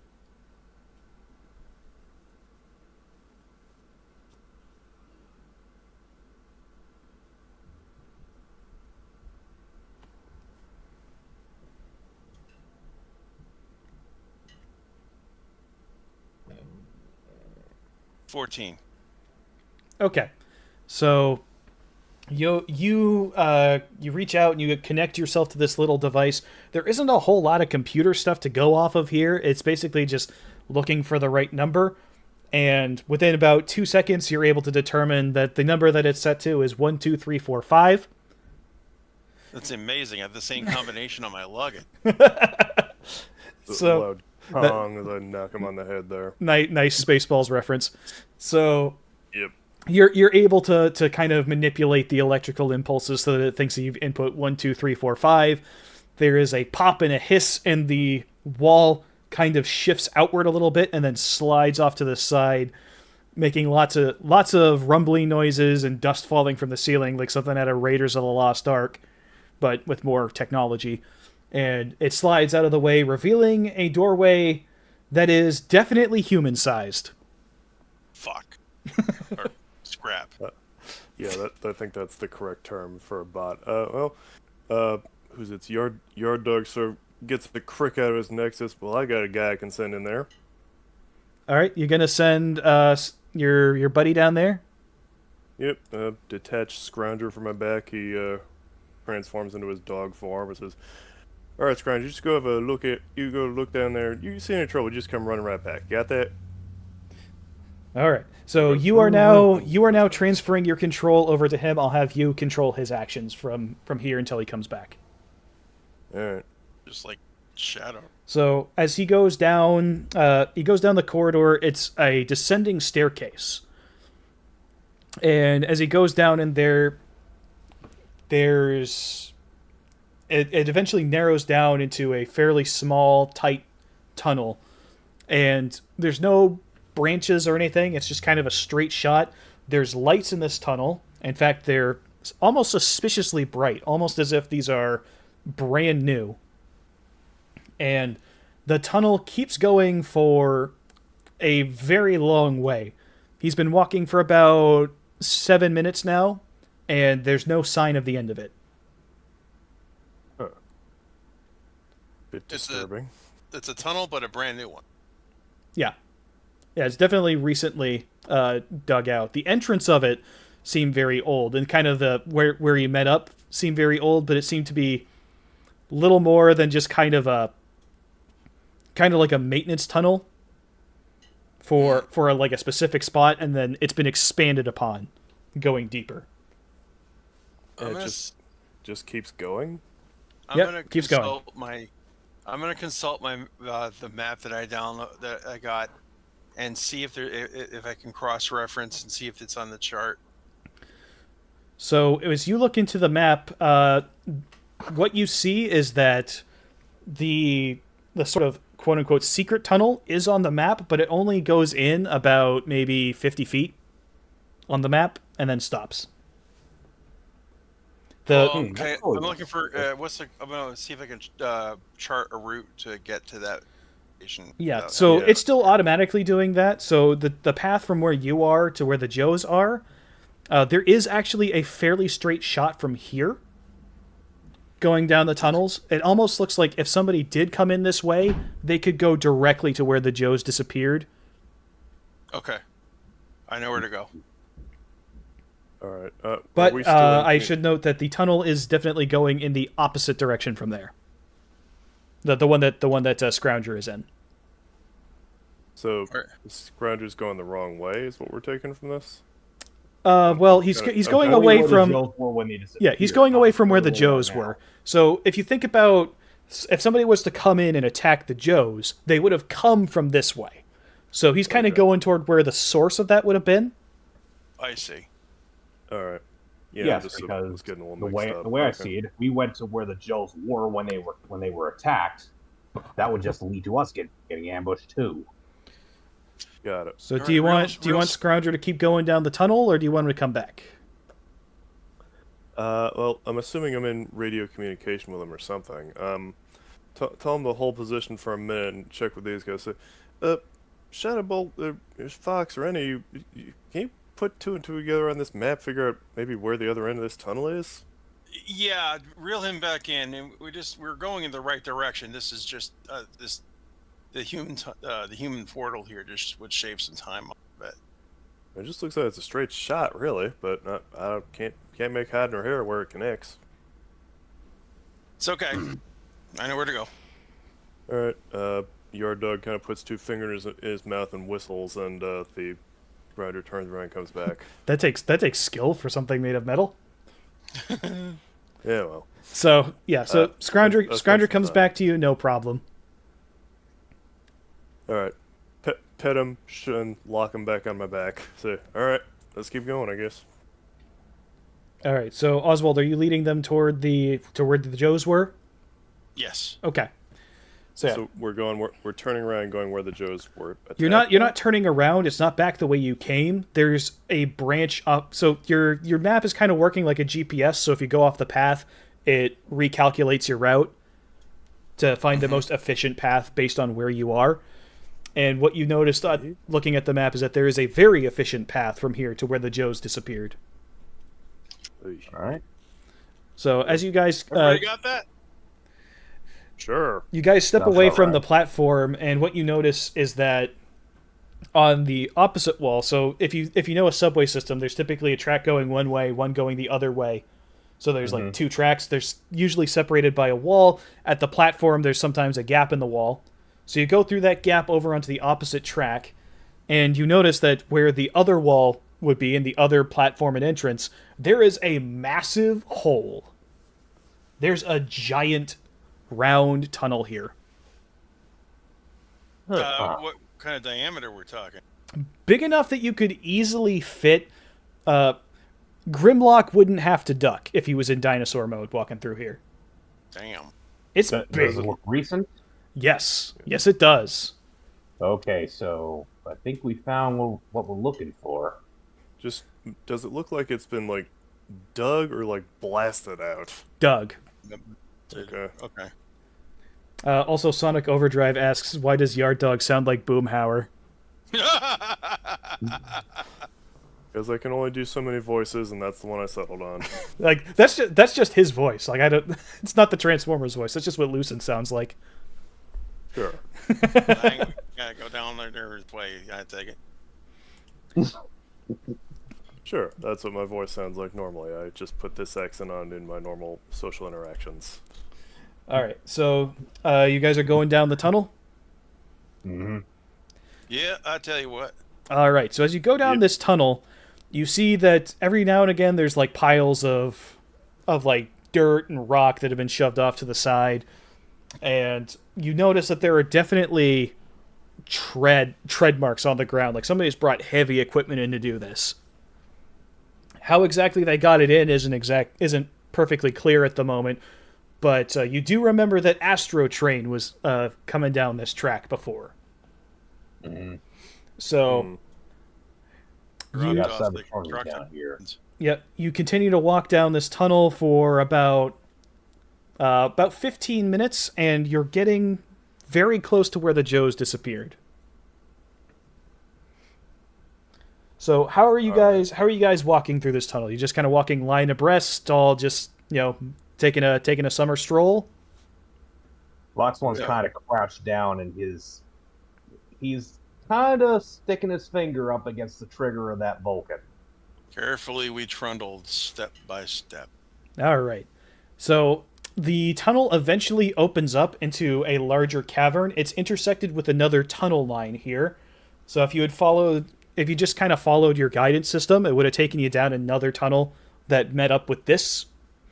And you are now standing where the G.I. Joes were last seen. It is a fairly nondescript part of tunnel. The big dugout that you've just walked through, you can see on the opposite wall, it keeps going. So you're at kind of like a fork in the roads here. I gotta roll a perception check. Something about this seems off. Okay. Anyone else? Yeah, I have situational awareness. Okay. So whoever has the higher stats there, if you want to make a roll with an edge, since I'll have it be lend assistance since you're working together. Okay. First time.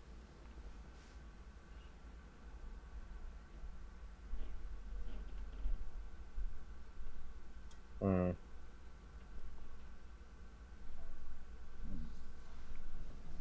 12. 12. Mm-hmm. That's with rolling the d20 twice. Yeah. Okay. So it's not too hard to find little bits of evidence. What you notice is that there's a lot of bullet casings on the ground. I rolled a 22. Okay, only one of you is supposed to roll, but it doesn't matter because it's success either way. But yeah, there's a bunch of bullet casings on the ground. One thing you notice that is a little bit strange is that there is what appears to be a broken javelin off to the side. And like an actual javelin or like a broken missile? like a physical like spear chucking type of thing. Oh. Human scale or Yeah. Cybertronian Yeah, human scale. There is Yeah, I also know that. there's also a Carl Gustav rocket launcher unattended off to the side. I'm going to go pick it up and investigate it. Okay. It's not a good idea So- to leave something as dangerous as this lying around. Yeah, so you pick it up and there is a spent casing in it, but it's not loaded and there's no signs of ammo around. It's been dented. Something has hit it fairly hard, and it's very clearly inoperable. Okay. I'll drop it. All right. What in Primus happened out here? It's like there was a hell of a firefight. Now, one thing that you guys are not seeing is blood. You know, They were captured I think alive. their fleshies have that, like, the lubrication fluid or whatever it is inside. It tends to come out when you smack them around. What do you figure is up with that? Blood. You mean blood? And Oh, yeah, my that thoughts stuff. exactly. They were taken alive. Alive and unhurt. I guess that's a positive. Figure they came back from the way that big train guy was coming from? Well, let's increase our pace. Yep. Yes. One other thing that you guys did notice is that the tunnel that's continuing to go along, there is now something running along the floor of this cavern, and it connects to the third rail of the tracks. It is a big, thick power conduit. Okay, I guess we follow the cable. It is definitely Cybertronian in origin. Okay. Let's follow the cable then. All right. All right. So the How tunnel. easy would it be for me to like yank on that cable pretty much anywhere and pull it? It is I want to very. investigate the connect. It's very. Well, you don't have to investigate it. It's pretty obvious. It's very firmly fused onto there, and it's not the only one. In fact, as you look along, you see actually multiples of these tunnels that all have a big power conduit coming and clamping onto the rail. Some of them go over to the next set of tracks.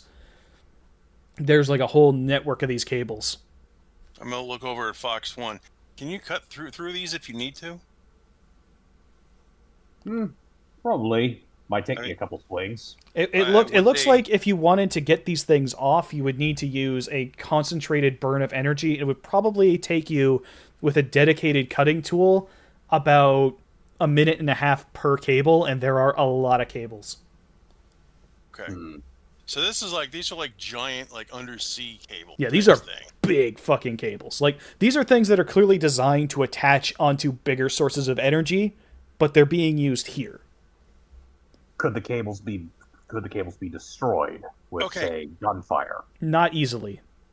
What do I know about those kinds of cable? Because, I mean, if I can tell the gauge or what I might be able to tell what they're used for. You've seen these before. So those of you who've worked with the Decepticons before, you recognize these cables. This is the sort of thing that Decepticons hook up to big power sources when they want to draw and convert it into large amounts of energon at a high rate of flow. These are very tough. They're designed to take hits. Like these are the sorts of things that you find inside of their ships to funnel power around like major structures in warships. They're designed to be very durable.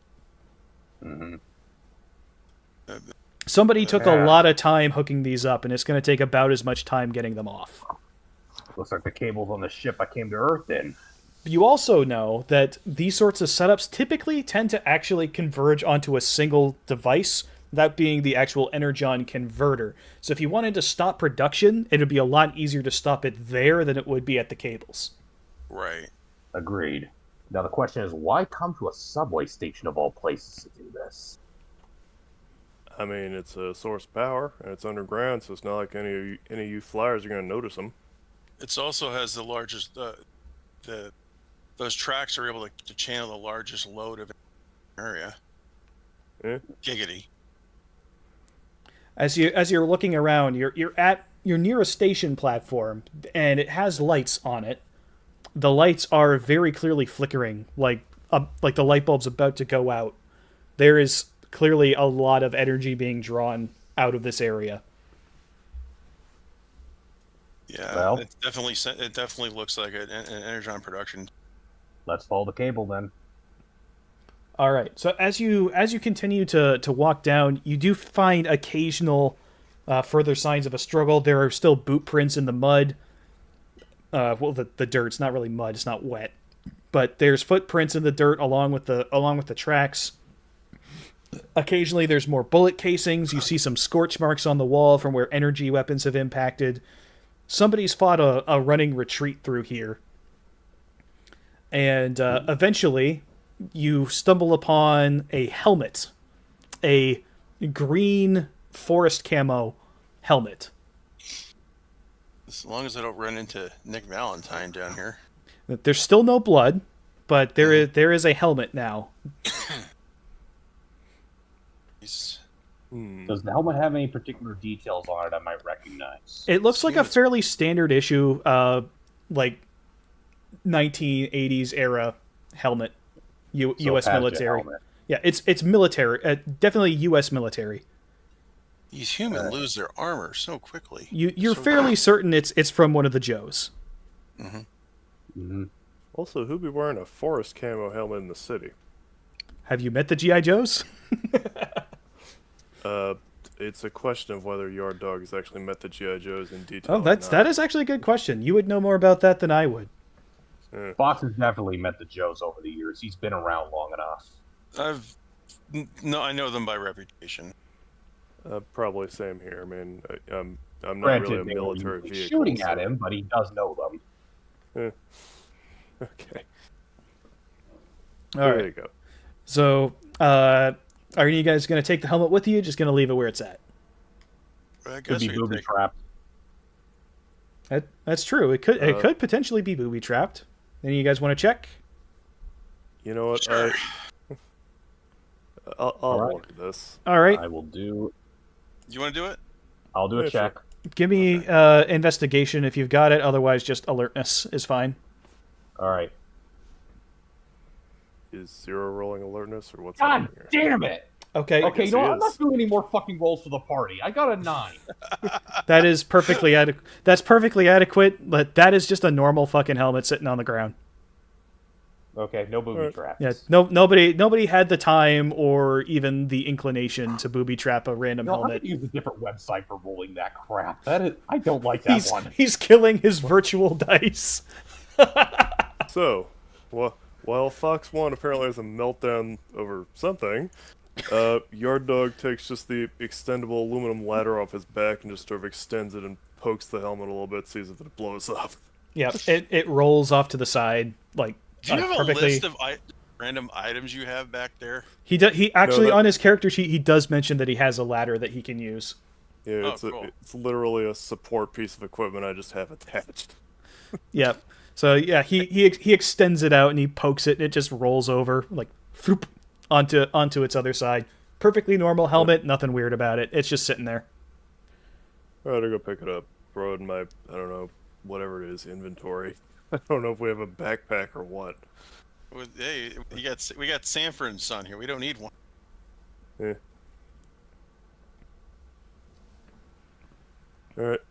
Strap the helmet on somewhere and continue on. Okay, he's taking it with him. So you guys continue down the tunnel. It goes on for a substantial distance. You're walking for what feels like maybe another half an hour before anything really changes. All the signs of the struggle have now gone. There's no more boot prints. There's no more bullet casings or anything like that. But the tracks still, the heavy equipment tracks still continue. As you walk along, you see some definite signs that somebody's come in here with like a scoop, big old scoop, to do this. Huh. And as you start to go down the tunnel, you start to hear something in the distance. You start to hear sounds of heavier machinery. Anything sound familiar? Give me a situational awareness check.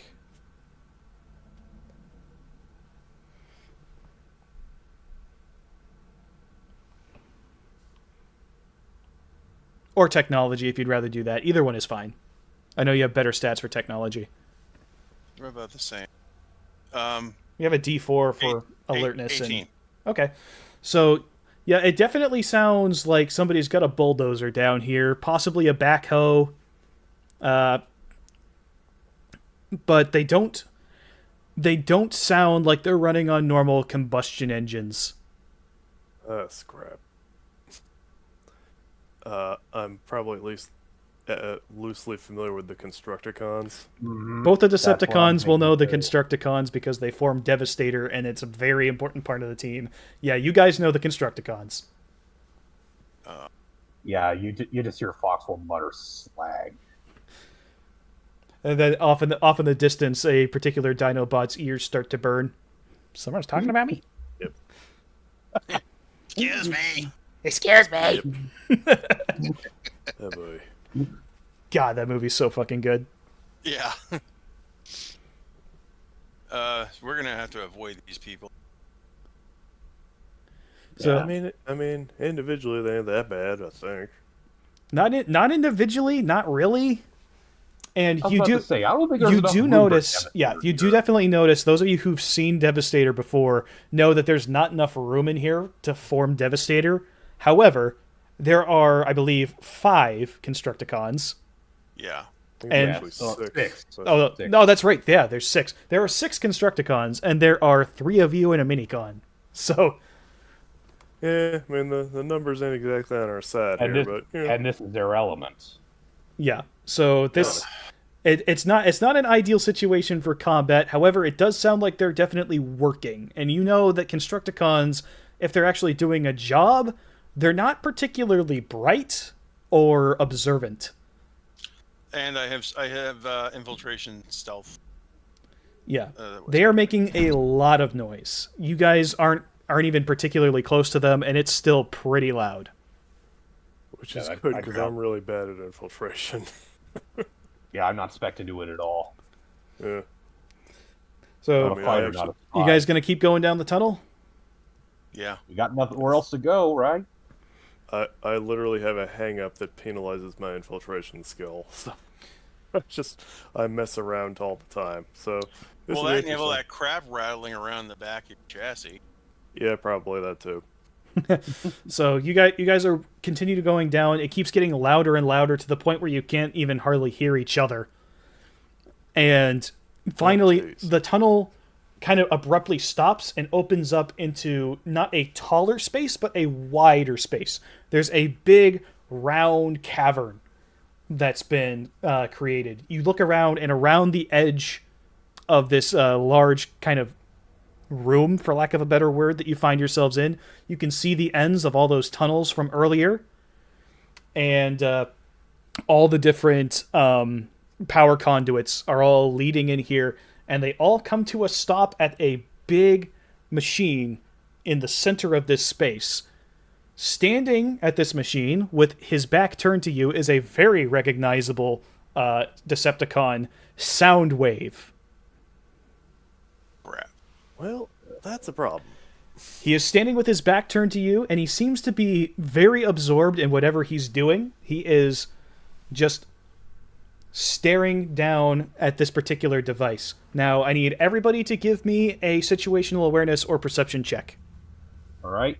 So we are going to do... I'm actually going to do it... I'm going to do it from a different site, because I don't trust that one. Okay, so let's roll the d20 first. That's an 11. And then... 23 total. Well, I got a 16. Okay, so... Well, I rolled a 5 on the d6, so the highest roll I can get is a 16 total. Okay. Yeah, I didn't even have to roll the d4 and d2. Well, I got a 16, he got a 16, so... Oswald, what did you get? 23. 23? Okay, Oswald, you notice a bit of movement out of the corner of your eye. Just a little bit further up the tunnel, you see a glint of metal that had been hiding in the shadows before. And something detaches itself from the wall and starts to fly in the direction of Soundwave. You're currently between it and Soundwave. You recognize Laserbeak. He has seen you, and he is now flying toward Soundwave. We gotta shoot him down. Or can we... I mean, it's kind of low. Can we try to grab him? You can try. Is he low? Yeah, Is he's he low enough? He's low enough. You can try to grab him. Yeah. Okay. Well, if you miss, I'm gonna shoot him. Yeah. What would that be? Athletics? Let's see. Yeah, I would say there'll be athletics.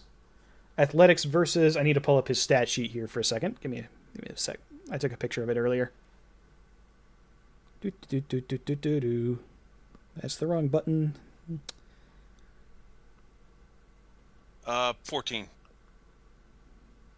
Okay, so you got 14. He has...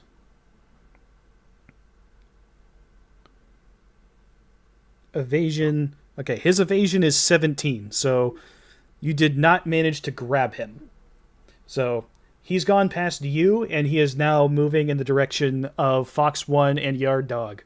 What are you guys going to try to do? Well, the only thing left is that you're going to have to go going loud. Now, the place is so full of construction noises that if one of you guys shoots a weapon in here, probably not going to hear it. Even when that sound is... I mean, it depends. It depends on the weapon, obviously. If you fire off like now that I think about it, if you detonate a grenade, I'm going to use my sword to try and knock him out of the air. Your sword? Yeah, I mean, okay. Yeah, you're swinging your sword. I'm going to swing my big hammer at him. Okay. All right. Yeah. So I have the medium. It's a medium blade, so that is a martial arts weapon, and I have that specialization. Mm-hmm. So that is going to be rolling for might. All right, let's start with the d20. That's an 11. Okay. Let's roll the d6. That is a 6, so it's a 17. Okay. So you hit him. Yeah, you've managed to hit him. So what so you can go ahead and make your attack, Lucen. How much damage is that dealing? You've got the weapon stats there, I assume. You're asking 0? Yeah. Yeah, 0. How much? It's 1 sharp. Okay, so he takes 1 point of sharp damage. I'm not seeing any stats for Laserbeak. I'm guessing his stats are similar to Ravage, though. They're in a different book. I found a picture of it online. Oh, damn it! Well, I got a 6, so that's not hitting anything. Okay, so yeah, you miss, but the sword hit. Laserbeak doesn't have a lot of health, and he doesn't have a lot of courage. So after getting hit with the sword, he turns around and flies for his life back up the tunnel the way he came. You've smacked it. Gone for long. We gotta be quick. Yep. So he's gone. Soundwave still hasn't noticed you guys. So as you look around this room, you notice that off to your left, you've walked into this room, off to your left against the wall, kind of like turning a corner. Off to the side, you see 4 humans, unconscious and tied up. They have any Okay. I gar- think we are found the there any- Joes. I'm yeah, gonna are there any- carefully go over and see if I Right. can untie them. Are there any guards around the humans first? They're That's why I'm. uh tr- the only other living thing you can see besides the Joes and yourselves is Soundwave. You can hear sounds in the distance, like the Constructicons are clearly close by, but the cavern is big enough that you can't actually see the other side. It kind of disappears into darkness. Oh, that was a freebie. Alright. Yeah, so who's it? Shadow Bolt's going to try to shake the Joes awake, or at least see if they're okay. Yeah, I'm try to get rid of their bonds too. Okay. I quietly unlock Scrounger and send him over to start cutting if there's ropes or whatnot. Yep, they're tied up with what appears to be regular ropes, probably sourced from Cobra. As he gets close, he notices that two of the Joes are just kind of standard, regular uniformed guys. One of them is dressed a little bit weirdly. He is wearing a bright red football jersey and has a rather large and impressive mustache. The other one is actually a woman wearing olive drab clothes, camo pants, and a green collared top.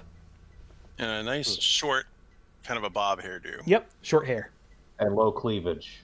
And Doesn't by the official art.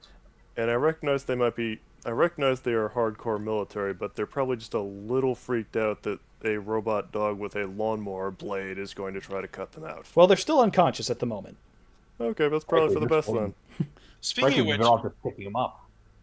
where is the lawnmower blade in his bot form? He holds it at his mouth like a Voltron lion. Oh, that's fucking Oh, cool. okay. Yeah, it is. Frankly, we might just be better off picking them up and running out of here. I mean, technically we were just sent to check the Joes here, but let's start by doing what we came here for, and then we'll figure out. All right. So as you guys walk around past the entrance of the tunnel, you start to hear something louder than the construction sounds coming down the tunnel. Oh no. I know who that is. It's starting to get a little bit closer. Anyone want to try and identify it? I'll roll. Yeah.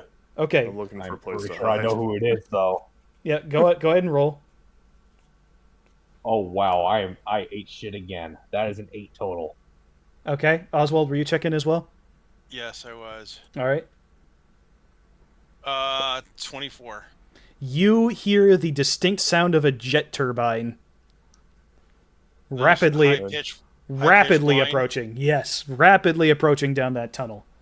Okay, that's a thinker. Somebody is flying in, and there's somebody who's very clearly good at flying because that tunnel was winding all over the place. And whoever it I'm is, just they're in a assuming hurry. this is bad. Right.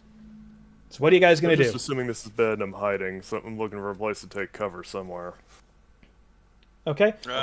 Is there anywhere to hide? There are loose rocks kind of dotted around. Some of them are big enough that you could probably hide behind them. All right. Well, we have to Okay. do that And when 'cause he I goes am- by, we can, carry the Joes out. In theory, yes. I'm not kitted out to fight any of these guys, so I'm gonna have to hide. Okay. Yep. So I need everyone to give me a stealth or infiltration check. Okay, Crap. that's just gonna be a flat D20 for me. Because it's dark and because you have cover, I'm going to give you guys all advantage. I rolled a 14. Crap. Okay. Stealth or infiltration? Stealth or... 2. I rolled infiltration, which doesn't Yeah, matter. 'cause- I have no skill in infiltration. Then again, Two. Great. And and I've got whimsical, which gives me downshift 1 on infiltration, unless I'm just doing it for fun. So, great. This will be interesting. What's your... Put yourself at the game. Okay, so we got 14, we got 12. What was your total, Lucen? I haven't rolled yet because I'm figuring out how bad I'm going to. Oh, okay. Well, you have advantage, so roll for it and hope for the best. Oh, I have advantage? Okay. Yeah. Yeah, because it's dark, they're not expecting you, and there's cover. So it's just roll a d20, and I mean I have no skills in it. Just so roll it twice, take the higher number. 18. And, 13 was the high number, Okay. which frankly makes about as much sense as it could. Yep. So Oswald has no trouble talking, kind of cramming himself behind a rock. Lucian actually manages to find himself a spot where there's a rock close to the wall, and he kind of presses himself between the rock and the wall and is covered from multiple angles. Zero, you're able to you kind of like squeeze yourself in tight. You pull your wings in close around you and kind of adopt a pseudo-fetal position behind a rock. And from most angles, you're pretty much invisible.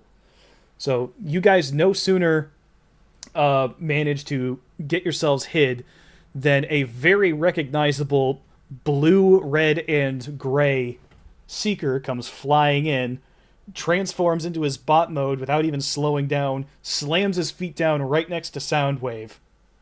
Starscream has entered the cavern that you guys are in. Starscream doesn't really look up from what he's doing. He's still operating his machine. Doesn't even acknowledge Starscream. That's par for the course for Soundwave. Starscream yells so loud that you can hear him very easily above the construction noises. Soundwave! What is the holdup? What is taking you so long? I have had my Seekers flying around for nearly 2 days straight. They are constantly getting into close calls with the Joes. If this keeps up, we're going to have open fire. Exactly what Megatron doesn't want to happen. You need to finish this up quicker, or we're going to have problems. Soundwave kind of looks up from what he's doing. He looks over at Starscream and says, it's a little hard to make out his exact words, but he says something to the effect of, if you can't properly control the discipline of your troops, that's your problem. And that's something that you should take up with Megatron. I'm doing my job. You should try it sometime. Classic sound. So, Starscream sputters for a moment. He's actually my favorite Decepticon. Wasn't really expecting pushback. That voice actually kind of hurt my throat a little bit. And I have to do it again. Yep. So, Starscream is taken aback. Wasn't expecting any pushback. And he kind of bristles and then shoves down his anger and then says, "Right. How are the Constructicons doing?" Soundwave replies, "They are progressing as scheduled." "Fine. Is the package ready?" "The package will be ready at the appointed time, just as we agreed." So, Starscream kind of nods and says, "Good. Make sure you pick up the pace a little bit. If I wasn't here to keep your feet held to the fire, you'd never get anything done." So, Fox was trying his hardest not to laugh. He jumps up, transforms into his jet mode, just kind of hovering in the air, and then screams back off forward and in the direction of the Constructicons, leaving Soundwave to continue with his task, who continues going about his work as if nothing had happened. Are the Joes still unconscious? Yes. Okay. Now, what was this package they're talking about? I'm I starting don't to get know. ideas. This sounds a little bit above our pay grade here. I'm just wondering if we can maybe throw a wrench in the gears before we leave. Well, I mean, Wave looks pretty busy over there with whatever it is he's fiddling with. Yawgmoth X says that bot truly is unchrasmatic. Yep. I believe that our priority here should be the Joes. They might know something, and Obviously, yes. But we were also asked not to get into too much trouble. Yeah, but note that Fox One all the while is looking for things he could possibly break on the way out. Understood. At the moment, the only real thing you can see is the energon dispenser. After Starscream leaves, you guys are still hiding. You actually notice that something comes trundling up out of the darkness. You see a large neon green bulldozer come up. Oh, yeah, that's gonna be Bone Corruptor. It's moving very sluggishly, oddly so, given how much power this guy usually has. He trundles up to the energon dispenser, and Soundwave glances in his direction, pulls a smaller conduit off of it, and connects it directly to the bulldozer. It sits there for about maybe 10 minutes, and then Soundwave disconnects the conduit, and it goes trundling back, more energetic, back in the direction it came from. Okay, so note to self: if I can break that thing on the way out, that'll stop whatever they're doing in its tracks. It would slow it down, at least until they got a replacement.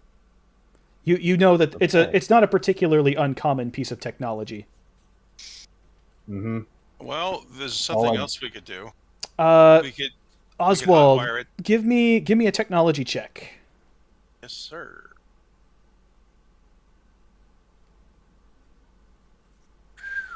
Not quite a natural 20. That's good enough. You know from experience, having seen these things around, being a former Decepticon, these things generate a lot of energon, and from what you just witnessed, the Constructicons are being worked really, really hard. I think I know what we can. I'm not sure if I can explain it faster than though.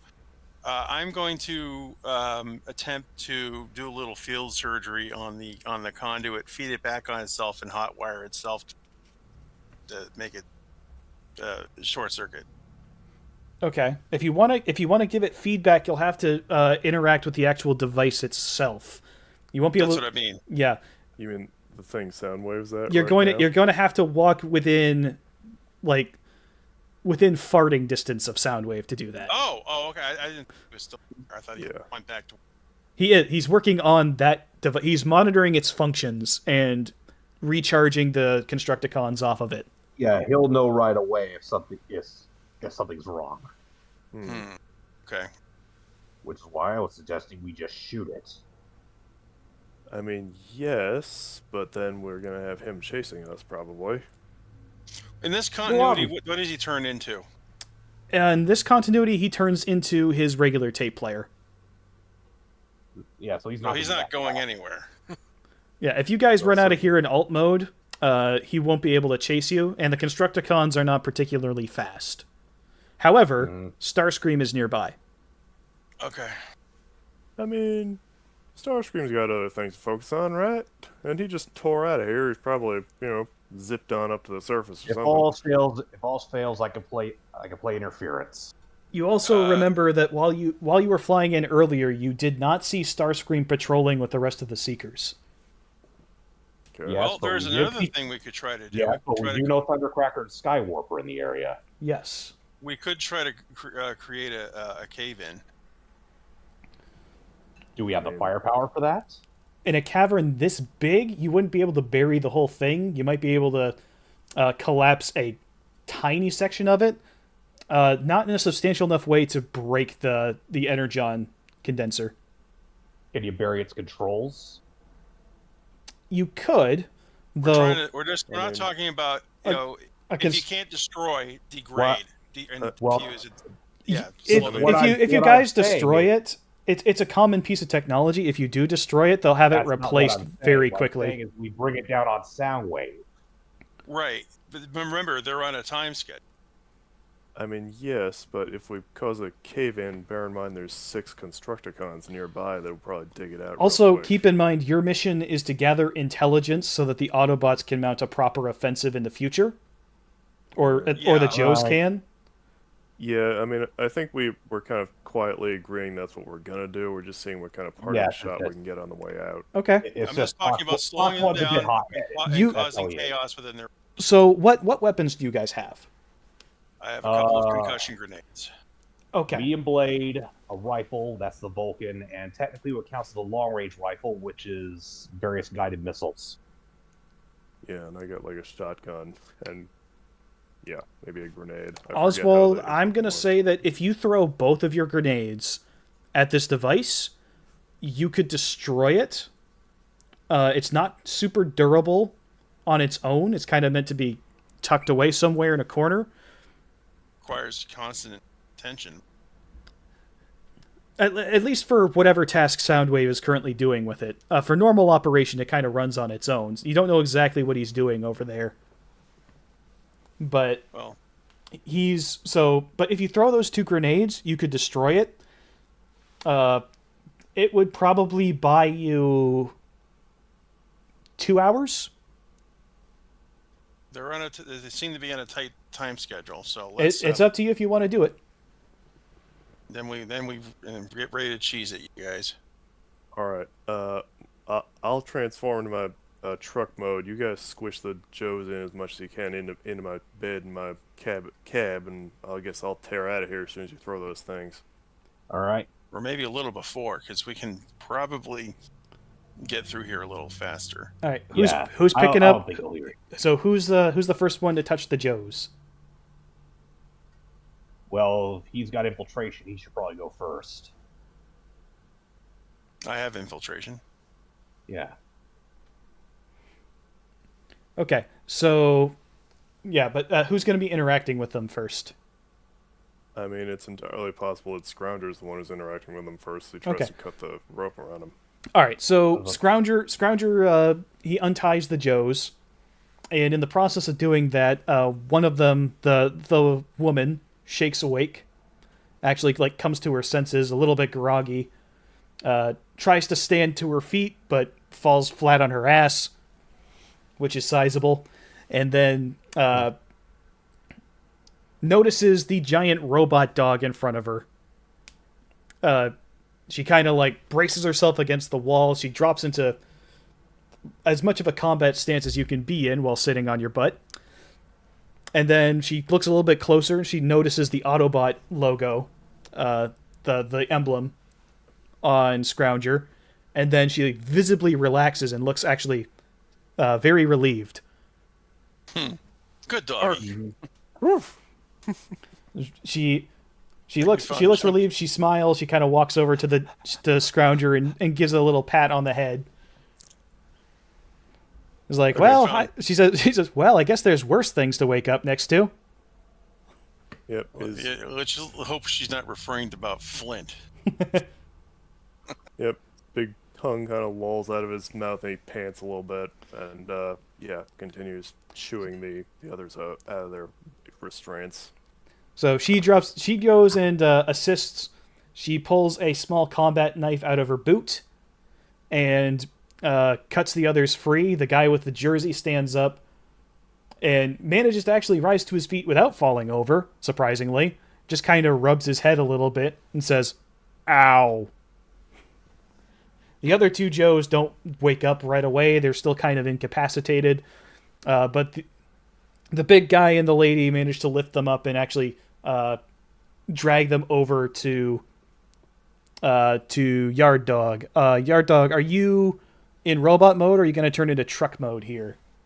Once I see the Joes are untied and, coming along, that's when I transform into truck mode. All right. Sam asks, does Scrounger look similar to K9 from Doctor Who? I had to pull up a picture here and say, no, not quite.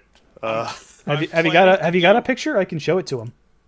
I'm planning on modeling Scrounger, and he's kind of going to look like a John Deere take on, let's say, a cross between like Ravage and Red 13. Oh, okay. Close enough, yeah.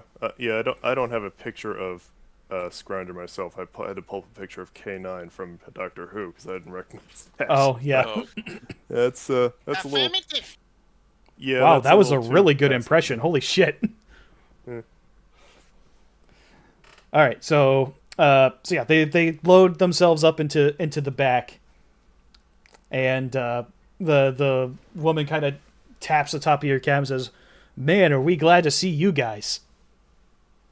How did you get stuck in this mess? Well, the funny thing about being a Joe is that the mess sometimes finds you. We were sent down here. We were just Any supposed idea? to investigate what was going on, some kind of electrical disturbance. But when we got down here, a bunch of those Decepticons jumped us.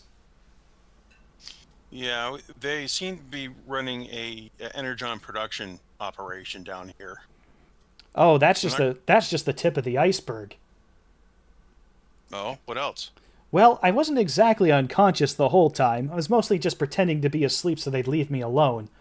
I heard them talking a little bit. There's some kind of package deal going on down here. They're building more than just an energon resource. Otherwise, they wouldn't need to keep recharging those construction robots that keep coming through. They're installing something big. Did you hear anything about a bridge or something like that? No, nobody said the word bridge. They kept saying package. Where it's Okay. coming from, I'm not sure, but none of the Decepticons seem to really know what's inside it. Okay, That's just a well, little bit- we're gonna have to roll with what we have. That's just a little bit concerning. Yeah. I'm Big gonna try to stuff. slow them down a bit. The big guy kind of leans in and says, "Big stuff, maybe bomb." And she kind of smacks him upside the back of his head and says, "Don't make me put you back down to sleep, Bazooka." By the way, Actually, I'm Lady probably J. Not wrong. I'm Lady J. This is Bazooka. Shadow Bolt. Well, pleasure to meet you. I'm Yard Dog, and that guy in the back, as the John Deere jumps up and transforms back into a John Deere, just squeeze them all in. So that's Scrounger. He's nice. They call me Fox One. So she kind of looks around. She notices that Soundwave is still there, and she says, "Oh, crap. I think we should probably leave." Yeah, don't worry. We got got a that plan for a covered. pardon shot here. Yeah, let's get you guys out of here. I'll do what I do. Yeah, I don't got the thing called the seat belts back there, so you might want to hang on as he the gear shifts into first. Oh, don't worry. I'm used to taking a rough and tumble. I get the feeling there's some kind of double entendre in there, but I don't You're understand. not what gonna know that. But I'm not gonna But you see, I don't quite understand what you're getting at, so I'm just gonna hit the gas. All right. Fox One smirks. He has been around humans long enough to understand some of that humor. And I watched. Yeah, Shadow Bolt watches television occasionally. So yeah, if he uses the word giggity, well, maybe not giggity. This is That's what she said. yeah. Well, All right, so Anyway. but Bazooka does it for you. He kind of winks and says, "Giggity." God, I put myself in gear and just start driving away. All right. I'm gonna line up my shot and take my time and chuck my grenades or launch my grenades or whatever the hell I have. Okay. So throwing grenades, I believe, is I have a weapon trait for it for specialization. okay. Since you're taking I'll say that you're taking an extra action to line up your shot. We'll give you an upshift on that. That's advantage. Yeah, for your first throw. I assume you're going to throw the... it's not advantage. It's upshift is the next skill die up in the chain. Oh, So you can add that in with your specialization. that's a D6. So you can do that. You can also... That's going to be for your first grenade, because I imagine you're going to throw the second one like immediately after. That one you're not going to have as much time to aim with. Okay. So for my first shot, Jesus. Meanwhile, Excuse Fox me. One has his Vulcan train on the ceiling, ready to bring it down on Soundwave to slow him down. Okay. So I'll have you guys both roll your attacks. I assume you're doing it simultaneously. yeah. All right, so that's going to be... I have targeting D4, so that's going to be D20 plus D4. my Come on! my Are first you kidding me? What? my first shot is 14, and my second shot is You want to know how bad my rolls were? Well, hang on. What was your second shot, Oswald? 17. Okay. So yeah, your grenades land basically one on each side of like one next to each of Soundwave's feet. Zero, what'd you Any get? idea how bad my roll was? Yeah, how You bad was it? want to know how bad? How bad? Snake eyes. Oh, that's a You fumble. rolled. We got a fumble, So the gun boys. jams. So I guess the gun just jams or something. No. So what happens is the grenades go off. You start to shoot, but when the grenades detonate, they actually shake. The shockwave from them hits you a little harder than you were expecting. You weren't braced properly, so you fall prone as your gun goes off, and it just shoots where the hell ever. So I'm going to have a roll against Shadowbolt's evasion. Let me. Uh-oh. Oh no. Okay, fortunately that was a 3. So none of the shots hit Shadowbolt, but none of them hit anywhere close to where you were aiming. Let me roll against Soundwave as well. And these are 20mm cannon shells, by the way, and they're all just blowing up. Okay, you don't hit ammo. Soundwave either, but the grenades go off, the rounds fly everywhere, and you are knocked prone. Are you carrying a standard aviation HEDP rounds? Yes. So yeah, lots of little bursts go off all over the place. No rocks fall on top of Soundwave, but he does get knocked off of his feet because 2 grenades just went off at his feet. The Energon device kind of crunches inward from the shockwave, and not shockwave, but the shockwave from the grenades. I understood. It sparks for a little bit, and then it detonates. Like, boom! Right in Soundwave's face. He flies backwards, and he lands on top of Fox 1. What? Oops. Take 1 point of That was a bludgeoning fumble, damage.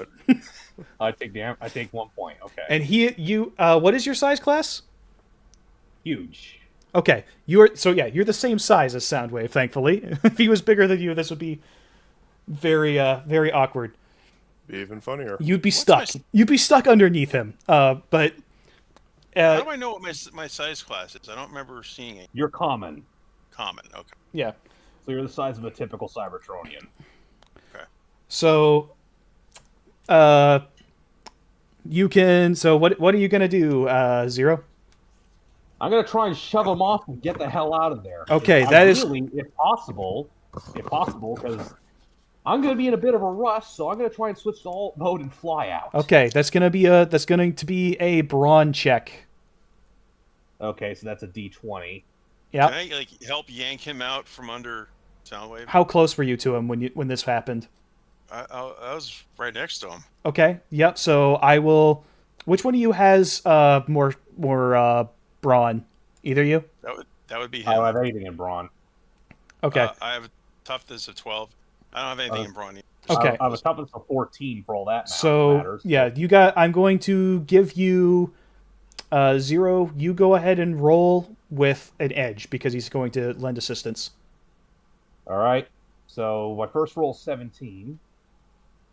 And do I roll again or Yeah, you roll twice. Hopefully Take the that's higher right. number. 17? Okay. So that is going to be enough. You kind of manage to roll him off to the side. Is he conscious? He's conscious, but he's a little bit dazed because he wasn't expecting everything to suddenly explode. Yeah. Oh, yeah. he was concussed twice. Yes. So And Yeah. then blown up. yeah, so you have dealt not a ton of damage to him, but he is That's very not what- Yeah. clearly unhappy. He rolls over, slams one of his fists down into the ground, and snaps his head up, and he glares as much as Soundwave's stationary face can, glares at you. Oh shit! Like his red visor just glows there. Yeah, just Yep. flashing eyes. He is pissed. I'm kind of picturing this as like the equivalent of if someone just walked up to you out of nowhere and just smacked you in the face. It's Yeah, that's literally what he's No. like. You've basically walked up and given him a wedgie, and he is not happy. All right. Well, All right. it's been a slice. Let's go. All right. I'm going to try and fly out, which is not going to be easy, but All right, I'm I going don't wanna to. I don't want to be on a foot chase with him either. All right, give me an We'll do acrobatics for this. Okay. Yeah. That's I- gonna be. I figured the plan here was just to bug out as soon as we exploded. So yeah, I think. Okay, Yeah, so you're already that's- gone. You drove away Oh, yeah. before my they even total started. roll. My total roll for acrobatics is 13. Okay. Acrobatics. I got. I don't have any specialization. Mind you, I have driving D2, D4. My evasion so I could've- 17. if you'd like to use your driving stat and roll that and add it, I'll allow Alright. it. Okay, we'll do. Okay, so D20, 16 plus 4 is so 17 total. Okay. So yeah, I'm gonna say that it's a close call for you because you're a fairly sizable aircraft, but you do manage to take off and get a pretty good clip going up that tunnel. I'll have you in another couple minutes. I'll have you make another check to see if you stay, because the tunnel is winding, to see how well you navigate it. But you've managed to take off and get out of sight. We're doing the 8th combat tunnel sequence thing now. Yes, Oswald, are you going to try to fly away? Yeah. What did you get? Did you roll? No, I'm wondering what I have an evasion of 17. That's my score. Is that That- what I'm rolling That's, against? that's No. defense. No, Okay. you can use acrobatics or driving if you have either of those. I don't have any specializations either. Then on it's my gonna speeds. it's just gonna be a straight D20 roll. Or just run. Yeah, you can run like a motherfucker. 15. Straight roll.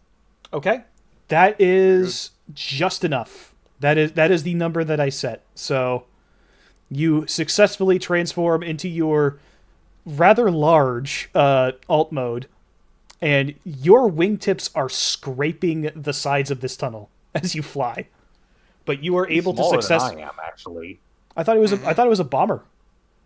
No. No, he's a drone. He's like an X-47. Oh, you're a drone. Okay, excuse me then. Yeah, he's a he's common small. size. Okay, never mind then. You were He's it's common, not small. yeah, it's not that big. Okay, so you got that's what she said. So anyway, you managed to fit in the tunnel no problem, and you're flying off. Now, as you're taking off, you hear "Ravage, eject." Oh, here we go. You also hear "What in the glitch was that?" Oh shit. Uh-oh. And you start to hear the whine of jet engines. Okay, gonna have to run from Starscream. Good luck. Meanwhile, I'm in like 4th or 5th gear at this point, just flying down the tunnel. So yeah, you guys are going along. You're going at a decent clip. What aircraft are you again? Zero. You're an F-22. F-22 Raptor. Ooh. Okay. Oswald, since Mind you, it could turn really well. yes, you but can that's turn still- very well, but it's a very tight fit for you. Oswald, I'm going to say that you can fly no problem. Zero, I'm going to have you give me one more driving roll. All right, so D20 roll. Okay, I'm confident about this one because the first one's a 17. It's 18 total. All right.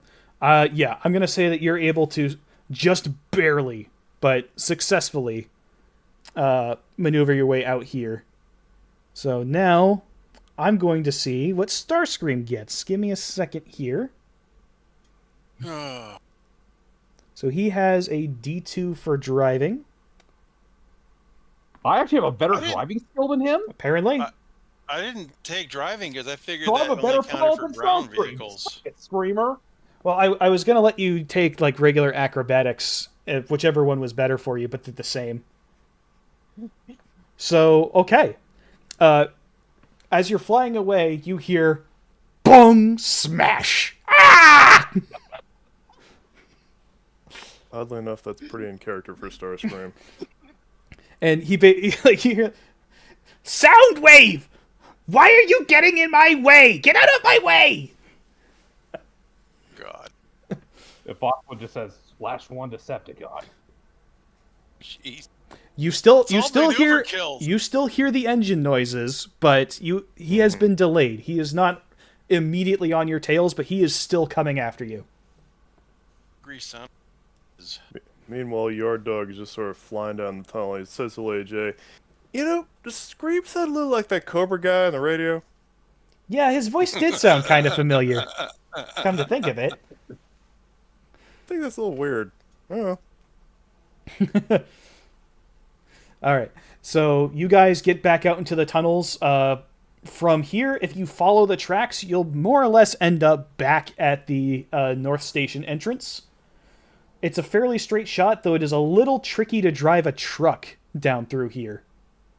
Oh, he's driving a truck. I'm flying a jeep down there. Yeah, you're on a relative scale. I have the easiest time here, but So yeah. for you're gonna be able to drive. I'm gonna consider it to be semi-difficult terrain. Oh boy. Uh, I'm not an expert driver. This might get interesting. I'm not gonna make you roll for it, but I am going to say that the jets will overtake you. So Yeah. the two jets reach your position and they fly past you. Is it possible, like, you know, we can push them? At that speed, no. Not You not just not crash in your into it. drone mode.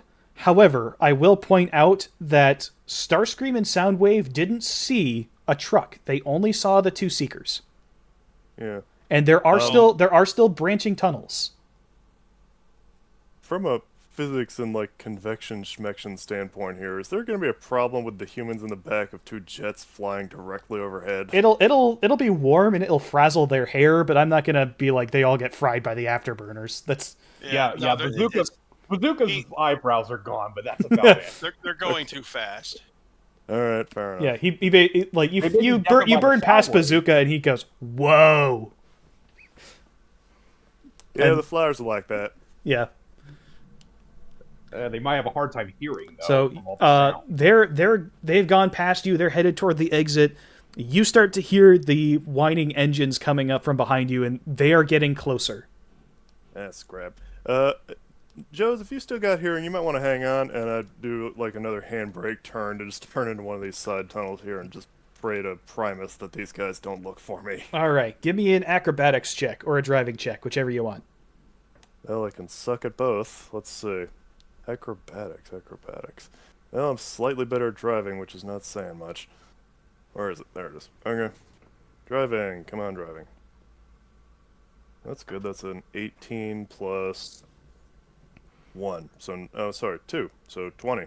Yeah, that's perfect. So you make a beautiful handbrake turn to swerve yourself down into a side tunnel. You actually manage to slip into one that's running parallel.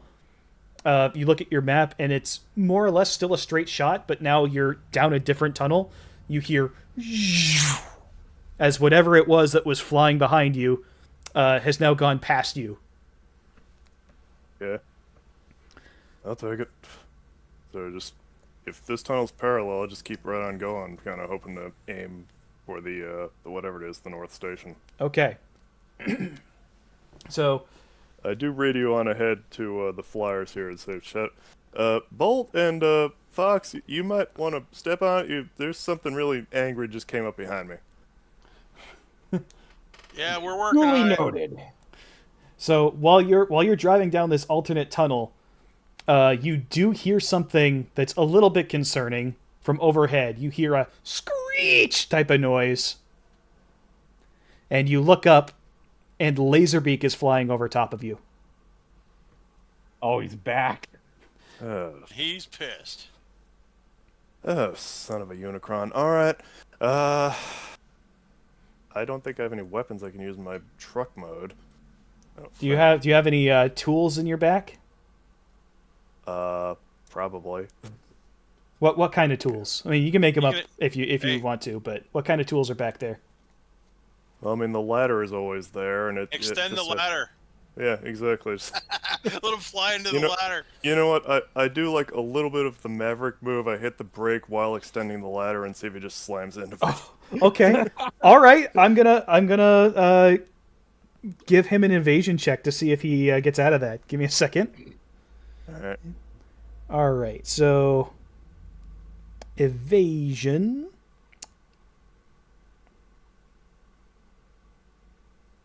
So that gives him... Okay, so your maneuver goes very well, except for the fact that it doesn't hit him. He sees the ladder come up, and he kind of assumes what you're doing, and he swerves past it. However, with your ladder extended, Lady J leaps into action, and she actually jumps onto the ladder and climbs up to the top of it. And give me a second. Oh shit. Okay, well, she rolled a 20, so she jumps off the ladder and grabs Laserbeak. Holy fuck. She taking him for a ride like She- Scarlett Johansson? She swings up on top of him, shoves his head down, and he falls down into the bed of the truck. The Joes, all four of which are now conscious, all pick up various construction tools that are lying around in the back of this truck bed and start beating the shit out of Laserbeak. Are we gonna take Laserbeak's prisoner? That poor bird. So, when I get a turn again, you can bet Scrounger's transforming back into a dog to start eating him too. So, yeah. oh, he can. You don't need to wait for a turn. Yeah. Oh, I could Right. think of something. I could think of something way funnier for him to do. What? Sit on him? I am going to say Something that much more vulgar. between four Joes armed with metal beating sticks and Scrounger, Actually, he is now defeated. actually, you know what? Scrounger He doesn't only even has trans- 4 HP, so and he already Yeah. lost one when you hit him with Lost your one, sword yeah. earlier. So he is now defeated and unconscious in the back of your truck. All right. Solo Yeah. HP. No, actually, no, it's not solo HP. Sam says she strangled Laserbeak with them soldier thighs. I admit that's where my brain was going to. So yeah. So- They save lives. Hey. All right. So the two Seekers, Zero and Oswald, you both get to the exit of the tunnel. And you burst out into broad daylight. And as you... how are you going to fly when you get out? Are you going to try to stay low, or are you going like straight for the skies? That's where Starscream is king. So no. Well, the problem is those SAMs are active, so we gotta stay low below the terrain. Mm-hmm. Okay. So we're gonna be flying as fast as we can, but down low. Okay. So as you emerge, you are now in the streets of Boston. The back streets of Boston. Remember what happened to the Seeker earlier who was flying low through the back streets of Boston. You're now in his shoes. Best of luck. I'm going to need acrobatics or driving from both of you. All right. Acrobatics. What was the other one? Or driving, whichever's better for you. Yeah, they're both the same. All Shadowcat right, says weapons of mass seduction. Oh fuck! All right. I got a total of. I rolled a 1. Oh! I got a total of 16. Okay. So, Zero, you managed to maneuver around okay. You get pretty close to some of these buildings. Oswald, I am sorry to say that Mortar you shot. fly directly into a building and splat like did the 9/11 you thing. splat like George of the Jungle onto this building. Oh, You are going to take a point of smashing damage. just regular. There's Just it doesn't really matter in your case, but you take a point of damage and you are now knocked flat on your back. okay. What a that- lousy place for a wall. Yep, classic. That was the worst throw ever of all time. Not my fault. Somebody put a wall in my way. Oh boy. I had to throw a Don Carnage reference. Now, fortunately for Yep, you, yep. you're not the only person who's crashed in this chase. Starscream also crashed back in this chase. Again? No, back at the start. Poodoo! So he is not directly on top of you yet, but he's very close. So you have a chance to leap back into action and try and fly away. So I'll give you another check to resume flying fast and low. Because I am not getting out of it otherwise. I'm not fighting him.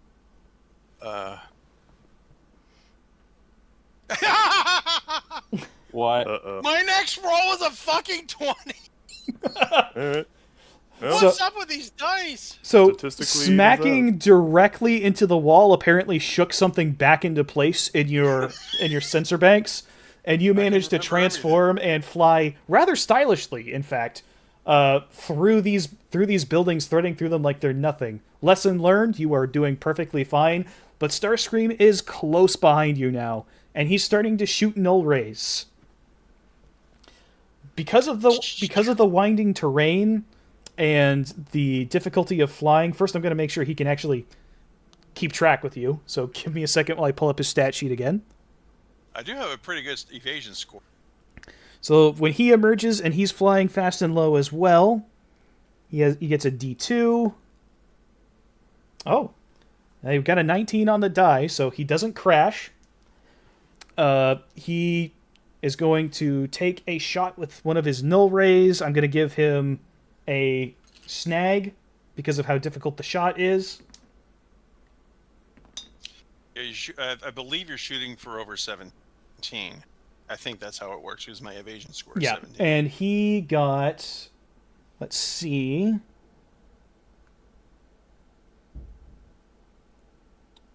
yeah, so he got a 10, so he does not hit you. I'm gonna say he's blazing away wildly with these things, and he's not even getting close. However, his shots are impacting buildings, which is suboptimal. It is, but there's nothing I can do about Yeah, that. there are Yep. people screaming, and There's nothing I can do about that right now. folks are Can't scattering. handle that right I now. can't deal with that right now. Yes. Yeah, that was it. So, but the debris is falling down, and there are Cobra agents that are shooting up at the sky and hitting absolutely nothing, accomplishing nothing but reducing the property value. And you guys continue your chase. Lucen, you emerge from the tunnel, and things are remarkably quiet. It's almost as if people's attention have been drawn elsewhere and are not noticing this fairly normal-looking pickup truck loaded with guys in the back. And Laserbeak. you're able to actually slow down a bit. So while Scrounger kind of like sits on top of Laserbeak and transforms back into a lawnmower, Mage, does The that Joes- count as a capture? They actually captured Laserbeak. I would say so. You've knocked him unconscious and you're bringing him with you. If we manage to get away, yes, we've taken Laserbeak prisoner. The Joes now out in daylight have all piled into the truck. I assume it's a full cab pickup truck. Mm-hmm. Yeah, it's like landscapers Helix. trucks. So yeah. Okay, yeah, so yeah, there's enough room for 4 Joes. They all climb in. Bazooka wants to get in the driver's seat. Lady J pushes him into the passenger seat. Of course. And she probably I think marks she's- it. She probably she's marks it. You don't definitely- even have a license. She not only does she outrank him, she for that play she made, she definitely earned it. Yeah. Yeah. I believe course she there's- outranked. Yeah, Bazooka gets I pushed imagine- over to the passenger seat. He doesn't really resist. He just says, "Aw." I imagine she points out to him, you don't even have a license. Yeah, she's like, Bazooka, I've seen you drive. No thanks. Do I gotta remind you that I'm the one driving? That's As besides the wheel point. I'd say it's kind of the point. You know what? Whatever. And I Hey, just Trust I'm me. the car. I'll drive. Trust me, you don't want him in any driver's seat, whether he's in control or not. yeah, all right, keep that in mind, and I just crank the volume up, start playing Boston now. So sure. Nice. Oh man, Boston's fucking awesome. Yep. Or is that Chicago? I forgot. It depends on your taste, but considering where we are, Boston seemed more appropriate. Boston's best known as being a one-hit wonder, basically. They had like one album that was top of the charts. and then they What just song are they vanished off the famous face of for? the I earth. forget. I think it was an album. I think it was an album, but in any case, yeah, just playing, rock and roll band right now, which is one of their good songs, but All right. So, yeah, they're so you're able to actually rather rather smoothly kind of just maneuver yourself back into traffic. The checkpoint from earlier is gone. Your jailbreak led to the Cobras just kind of giving up on it because nobody was coming through it anyway. They'd all decided to take your newly created detour. So you're able to merge into traffic, and you just kind of, nice and easy drive out of Boston. You guys are still being chased relentlessly by Starscream, and now some of the Seekers have joined in the chase. You have made it out of the actual proper city, and are now outside of the SAM radar cover, and you're over Boston Harbor.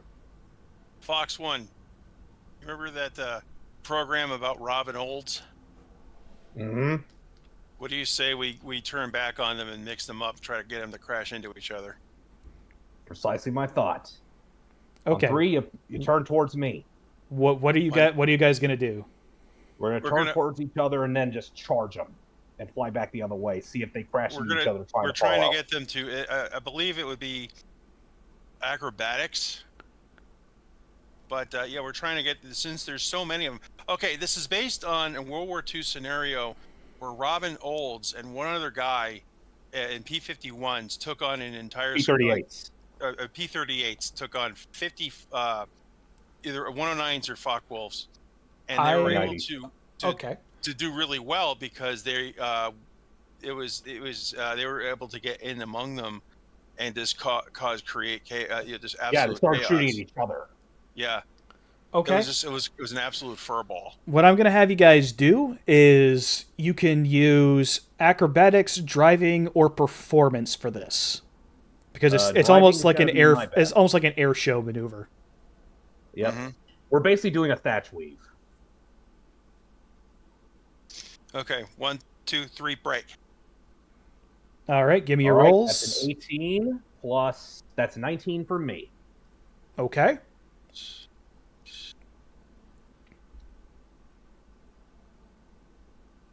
$17. Okay. I'm gonna say you guys managed to succeed in this. So the Seekers are caught off guard by your sudden turn and burn, and they are thrown into disarray. I'll let you guys describe what you do when you merge with them. Well, we're trying to, at least in my case, I'm trying to turn into them so that they have to avoid me and then try to follow me, and then I go to the next one and then the next one.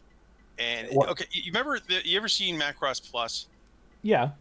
Do you remember how Gogol Bowman was able to shirk off all those missiles that were following him, and he got them to he was able to avoid them and get them to crash into each other? Okay, so you want to get them all chasing you at the same time so they bump into each other. Yeah, well, exactly. Where Fox 1 is, he's basically just firing everything he's got to make them scatter. And then while they're trying to recover, we can slip away from the engagement. Okay. So yeah, they're dodging AMRAAMs and Sidewinders and cannon. It's a thatch weave, as he said. It's a I'm gonna give them a chance to maneuver around this. So I'm gonna say there's 4 Seekers on you. So you've got Starscream is after you, Acid Storm is after you, Thundercracker, and Skywarp. Jesus wept. You kicked the hornet's nest. You got to the spot. Yep. Okay, so one of them rolled a 1. So Starscream, upon being shot at that he wasn't expecting, goes "Aye!" and turns over onto his back and tries to pull some kind of fancy thrust vectoring maneuver and totally fucks it up and lawn darts himself directly into Boston Harbor. Oops. Better luck next time, Screamer. Thundercracker doesn't. Enjoy your tea. Thundercracker doesn't do a whole lot better. He gets freaked out and pulls off to the side and barely manages to keep himself from landing in the drink. Now I'm going to roll for the next 2. Imagine Thundercracker's okay. Skywarp manages. Time to laugh. Skywarp manages to actually hang with you.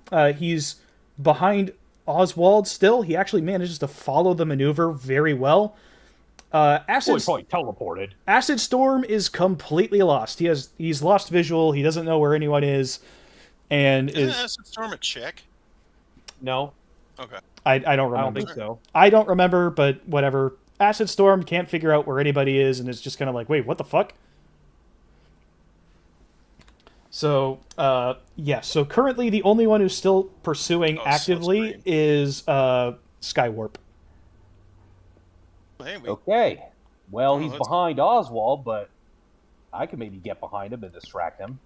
Okay, I'm gonna have you roll driving or acrobatics for trying to drop Okay. in behind the guy. Yep. That's going to be Yeah. against. weapons left? That's going to be against his evasion that you're rolling to beat. Oh boy. All right.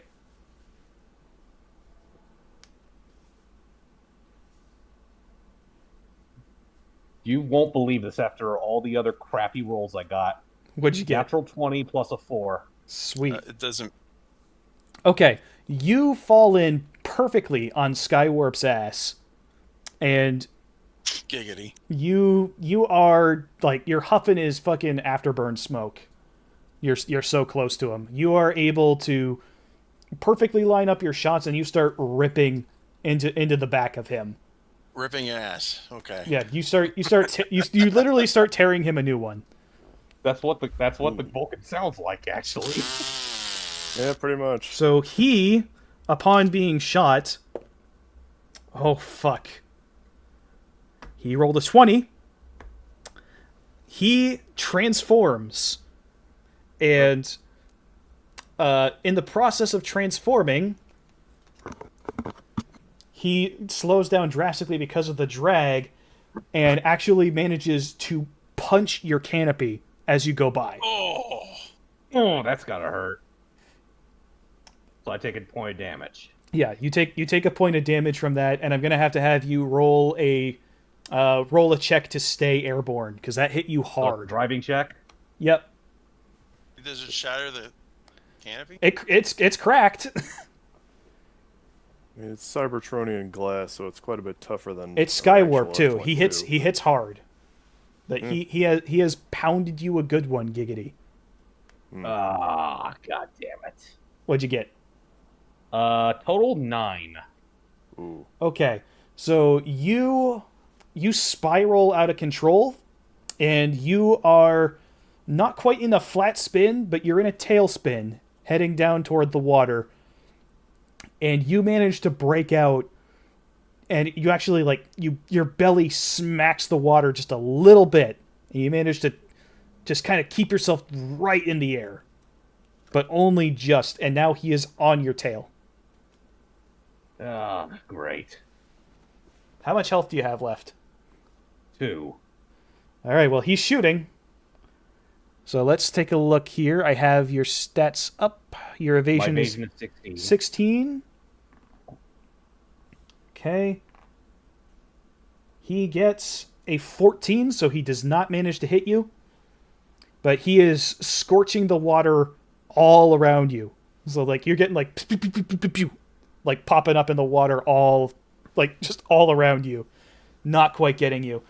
Meanwhile, Fox One's like, where's the Air Force when you need it? As well, it's funny you should say that, because as this is happening, you see up ahead of you some smoke trails coming in, and 2 missiles slam directly into the front of Skywarp, blasting him backwards.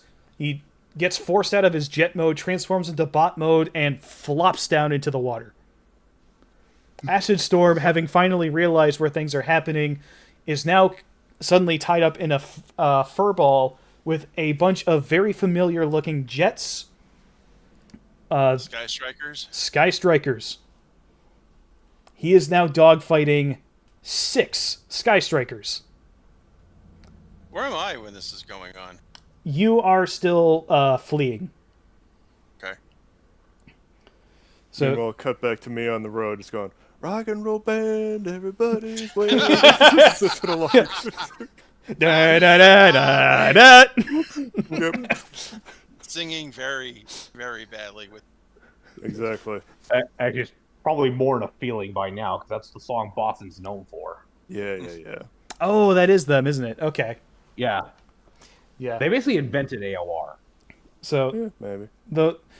these so you're still just kind of merrily driving along the road. You can see, because you're on the bridge now, you watch this whole dogfight happen.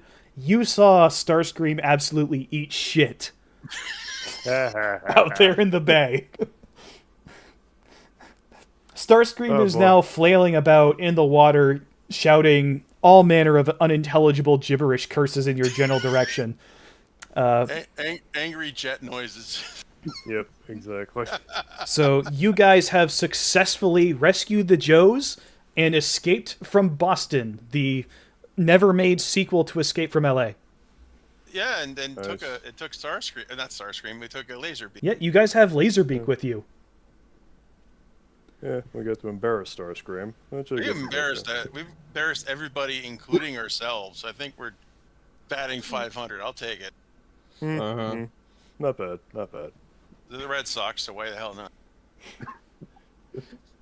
So you guys managed to drive and fly your way back to the Ark. Optimus and Wheeljack are both waiting for you, as well as Duke. He's still hanging out there. You guys pull up.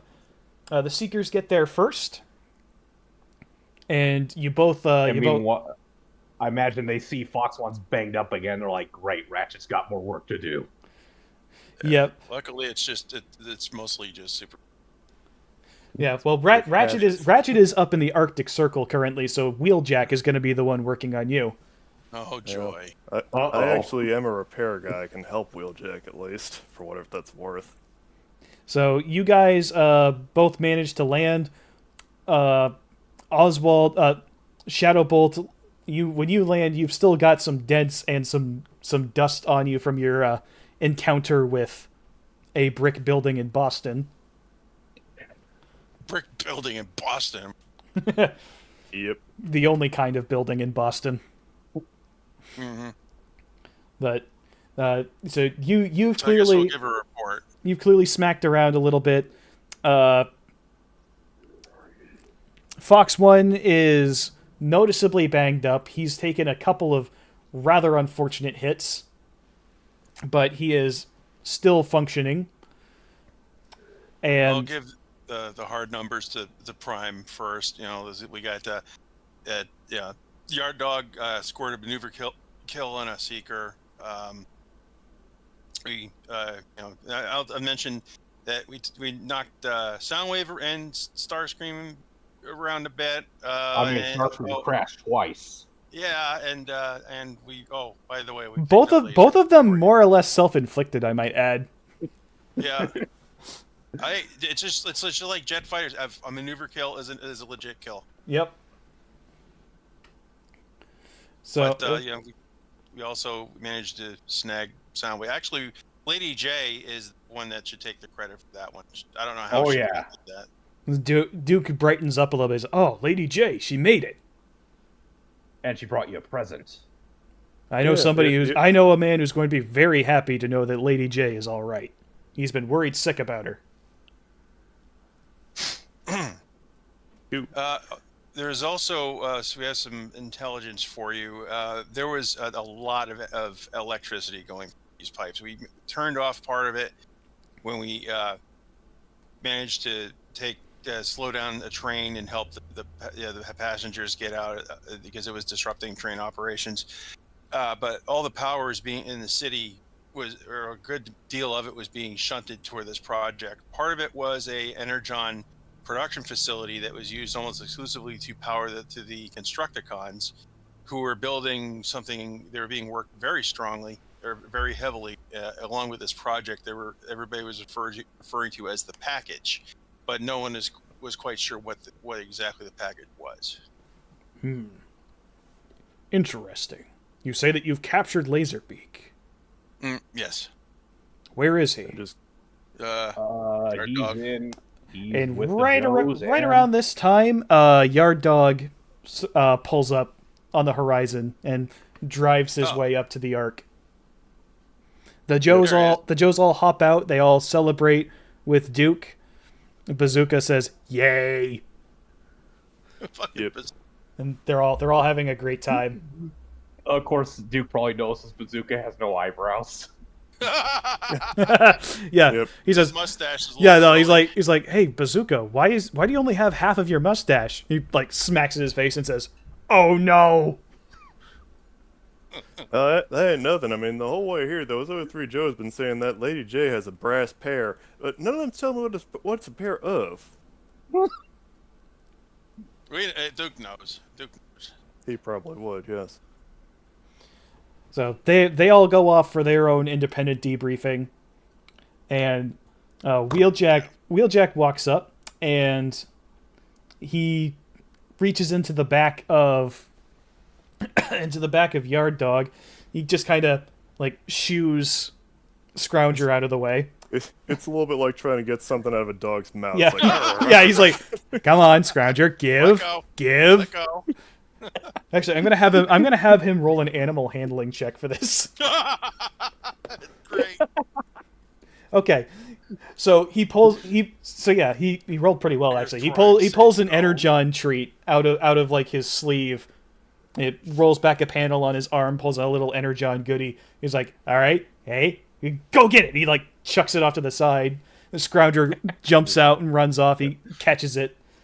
yeah, and- just immediately jumps for it. Yeah, Wheeljack reaches in and he grabs hold of Laserbeak, and he's like, "Well, I guess maybe this guy will be able to give us some information about what that package is." And he basically grabs him by the head and like slings his body up over his shoulder and just like walks, like a chicken or a yeah, goose. like a chicken, just walks into the arc. Hawk.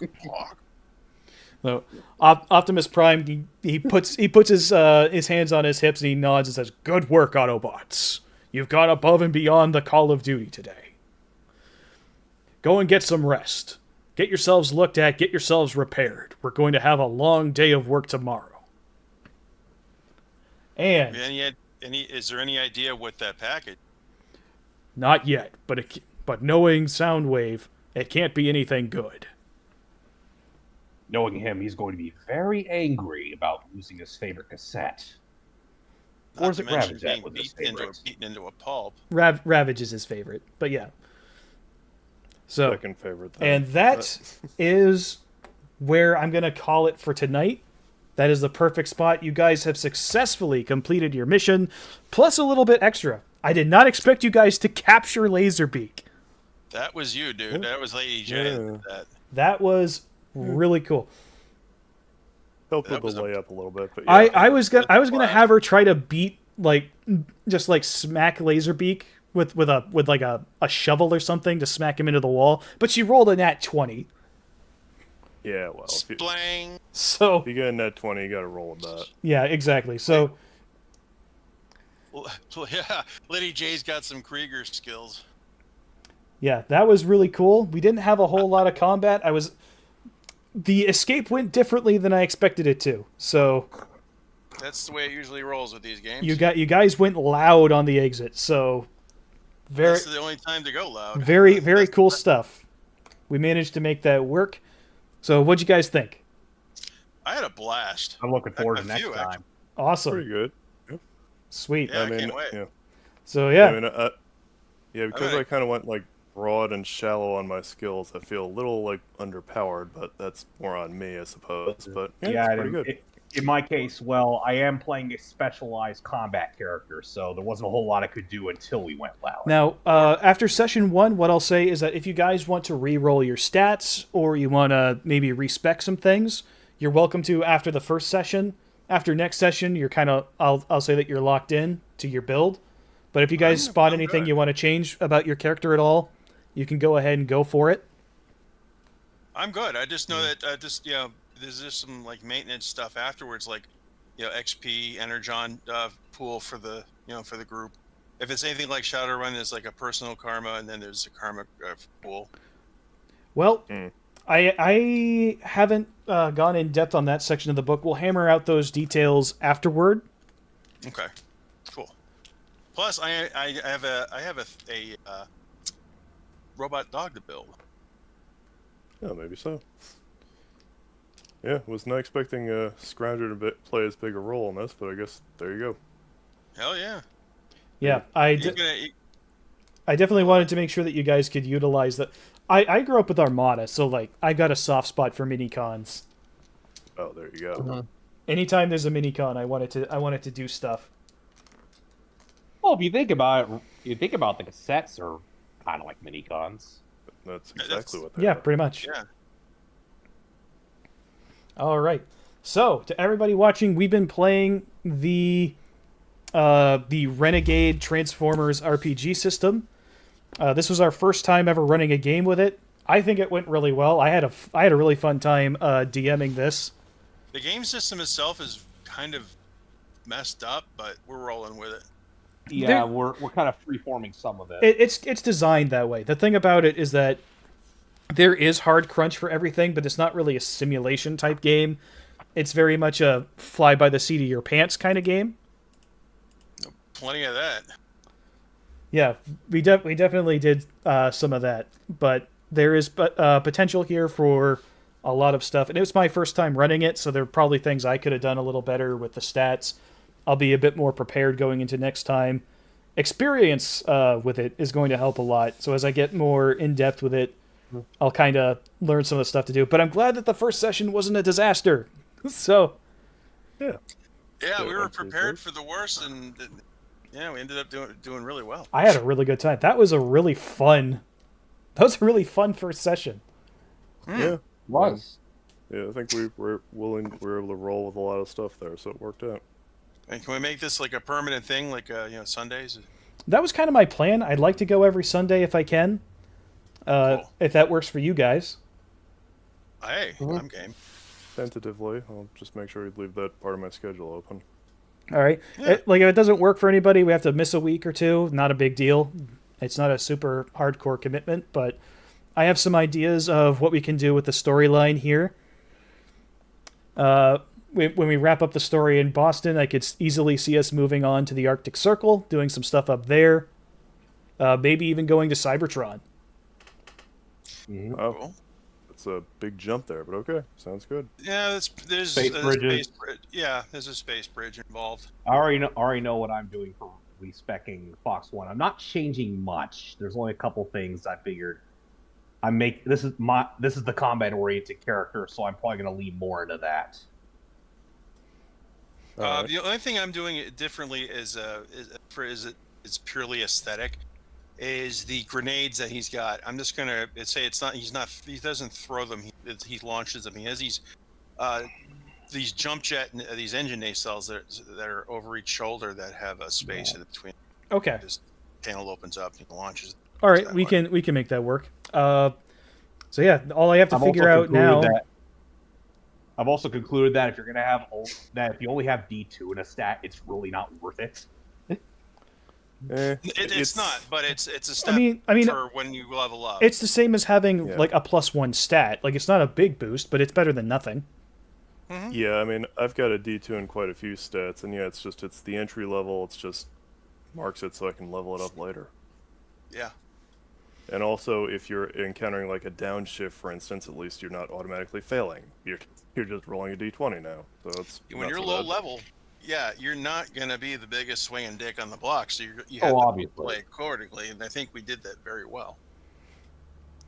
Shadowcat, you can get in touch with me. We can see what we can do. But yeah, I'm running it with the guys in my Discord server. I don't know if you're in my Discord server or not. If you support me on Patreon, I give people access to the Discord server. And if you're in that, then yeah, absolutely, you could join in the RPG. There you go then.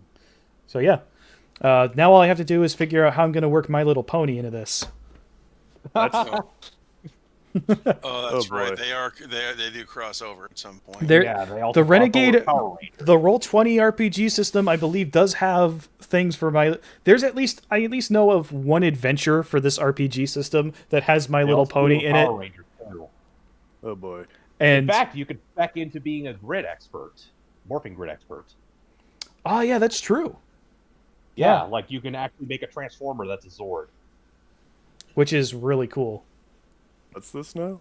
Well, I mean, there's combiners. It's all the tokusatsu stuff. So why the hell not? Yeah, absolutely. Yeah. I could easily see a transformer having some maybe pilot assistance from a ranger. I mean, that was basically the point of like the headmasters and target masters, but I don't know if there's rules for those. Not in this book, but I wouldn't be surprised if that's in one of the expansions. Maybe. Alright, well that's neat. But I mean, like we just have fucking Rainbow Dash come in and do a sonic rain boom to knock Starscream out of the air. Oh, what is So it? as a reference to Death Battle. Yeah, exactly. One of the death battles actually had that happen. Oh, that's right. There was a Rainbow Dash versus Starscream death battle. And Starscream got his ass kicked. He did. He lost big Yep. time. Oh my god, I forgot about that. Yep. And then he got eaten. Yeah, she ate his spark. Oh my god. Okay. Anyway, I want to thank everybody for showing up. I had a great time doing this. We'll be doing it more. It's a fun RPG system. It's very loosey goosey, kind of just meant to roll with it and do whatever. It's not a hardcore, AD&D or Pathfinder type of thing, but it is very fun. So It's best if you can actual role play and not. Yeah. If you're just gonna run the numbers, this is not. if you're into numbers games, I mean the rules for that are here, but they're still a little loose. So I wouldn't recommend it if you're like a big time fan of Pathfinder or one of those other crunch heavy games. But if you like things like if you like actually playing characters and just doing crazy stuff, it's fun. I know a lot of people in the tabletop community really hate superhero type RPGs where you're doing crazy stuff and pulling it off. These guys got pretty lucky. Like some of the things that they did, I set several things to their advantage because I just kind of wanted to see what the system could do. But you could easily make it harder. Oh, Yeah, and I was and- deliberately pushing my luck in a couple of cases just for style. yeah, you dropped a couple of one bombs, didn't you? So did Oh, I. yes. So did I. Once or twice. That's why I yeah. stopped using that site you linked. I just used random.org instead. Yeah. Yeah. Also, keep in mind that they have 4 health points. So if Zero took a couple more hits, he would have been out. Like he was because I have 1 point to conditioning, so I have 1 extra hit compared to a normal Seeker at level 1. So yeah, I have three. And mind you, that means that Yeah. my health can only top out at 11, and like Starscream is like 18. yeah. Yeah, He's and meanwhile... he's special. But then again, you can also get armor, which we didn't have for this session. Right. Mm-hmm. We'll look into that for next time. Yeah, there's all kinds of equipment you can really make more or less any kind of transformer that you want. So, one thing I will say, the rules are very, very bad at handling flyers. Uh-huh. Which I is think far why. you handled it well. Yeah, Yeah, which I guess that's why we freeformed it instead of doing it like you would in a map. Like for example, to give you guys an example of how heavily nerfed Seekers are, the most a Seeker can move in vehicle mode is 60 feet in a turn.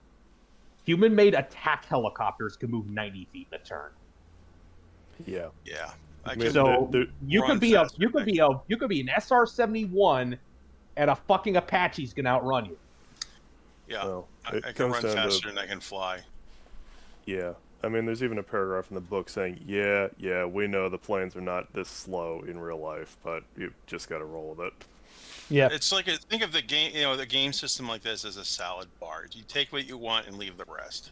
When I run an Yeah. RPG, I want my players to make it to the end, but at the same time, I'm going to give them enough rope to hang themselves with if they get themselves in an unwinnable spot.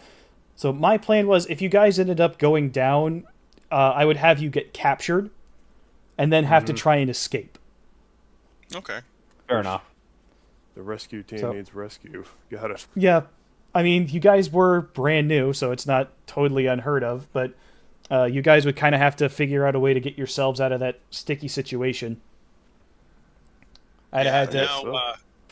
Now, now Soundwave is really. I think he's gonna I think Oh, he's going after me. oh yeah. He is, Yeah, Soundwave is very pissed at you. And so is Starscream, though he's less scary. Because I think Starscream's more pissed at me for making a crash twice. yeah, Starscream has been made to look bad in front of Soundwave, who he just got done berating, and Megatron is going to be very unhappy with him. Oh, not just Soundwave, like the entirety of Boston saw him eat shit. Yeah, I guarantee you, Thundercracker is not gonna let him live that down. Oh boy.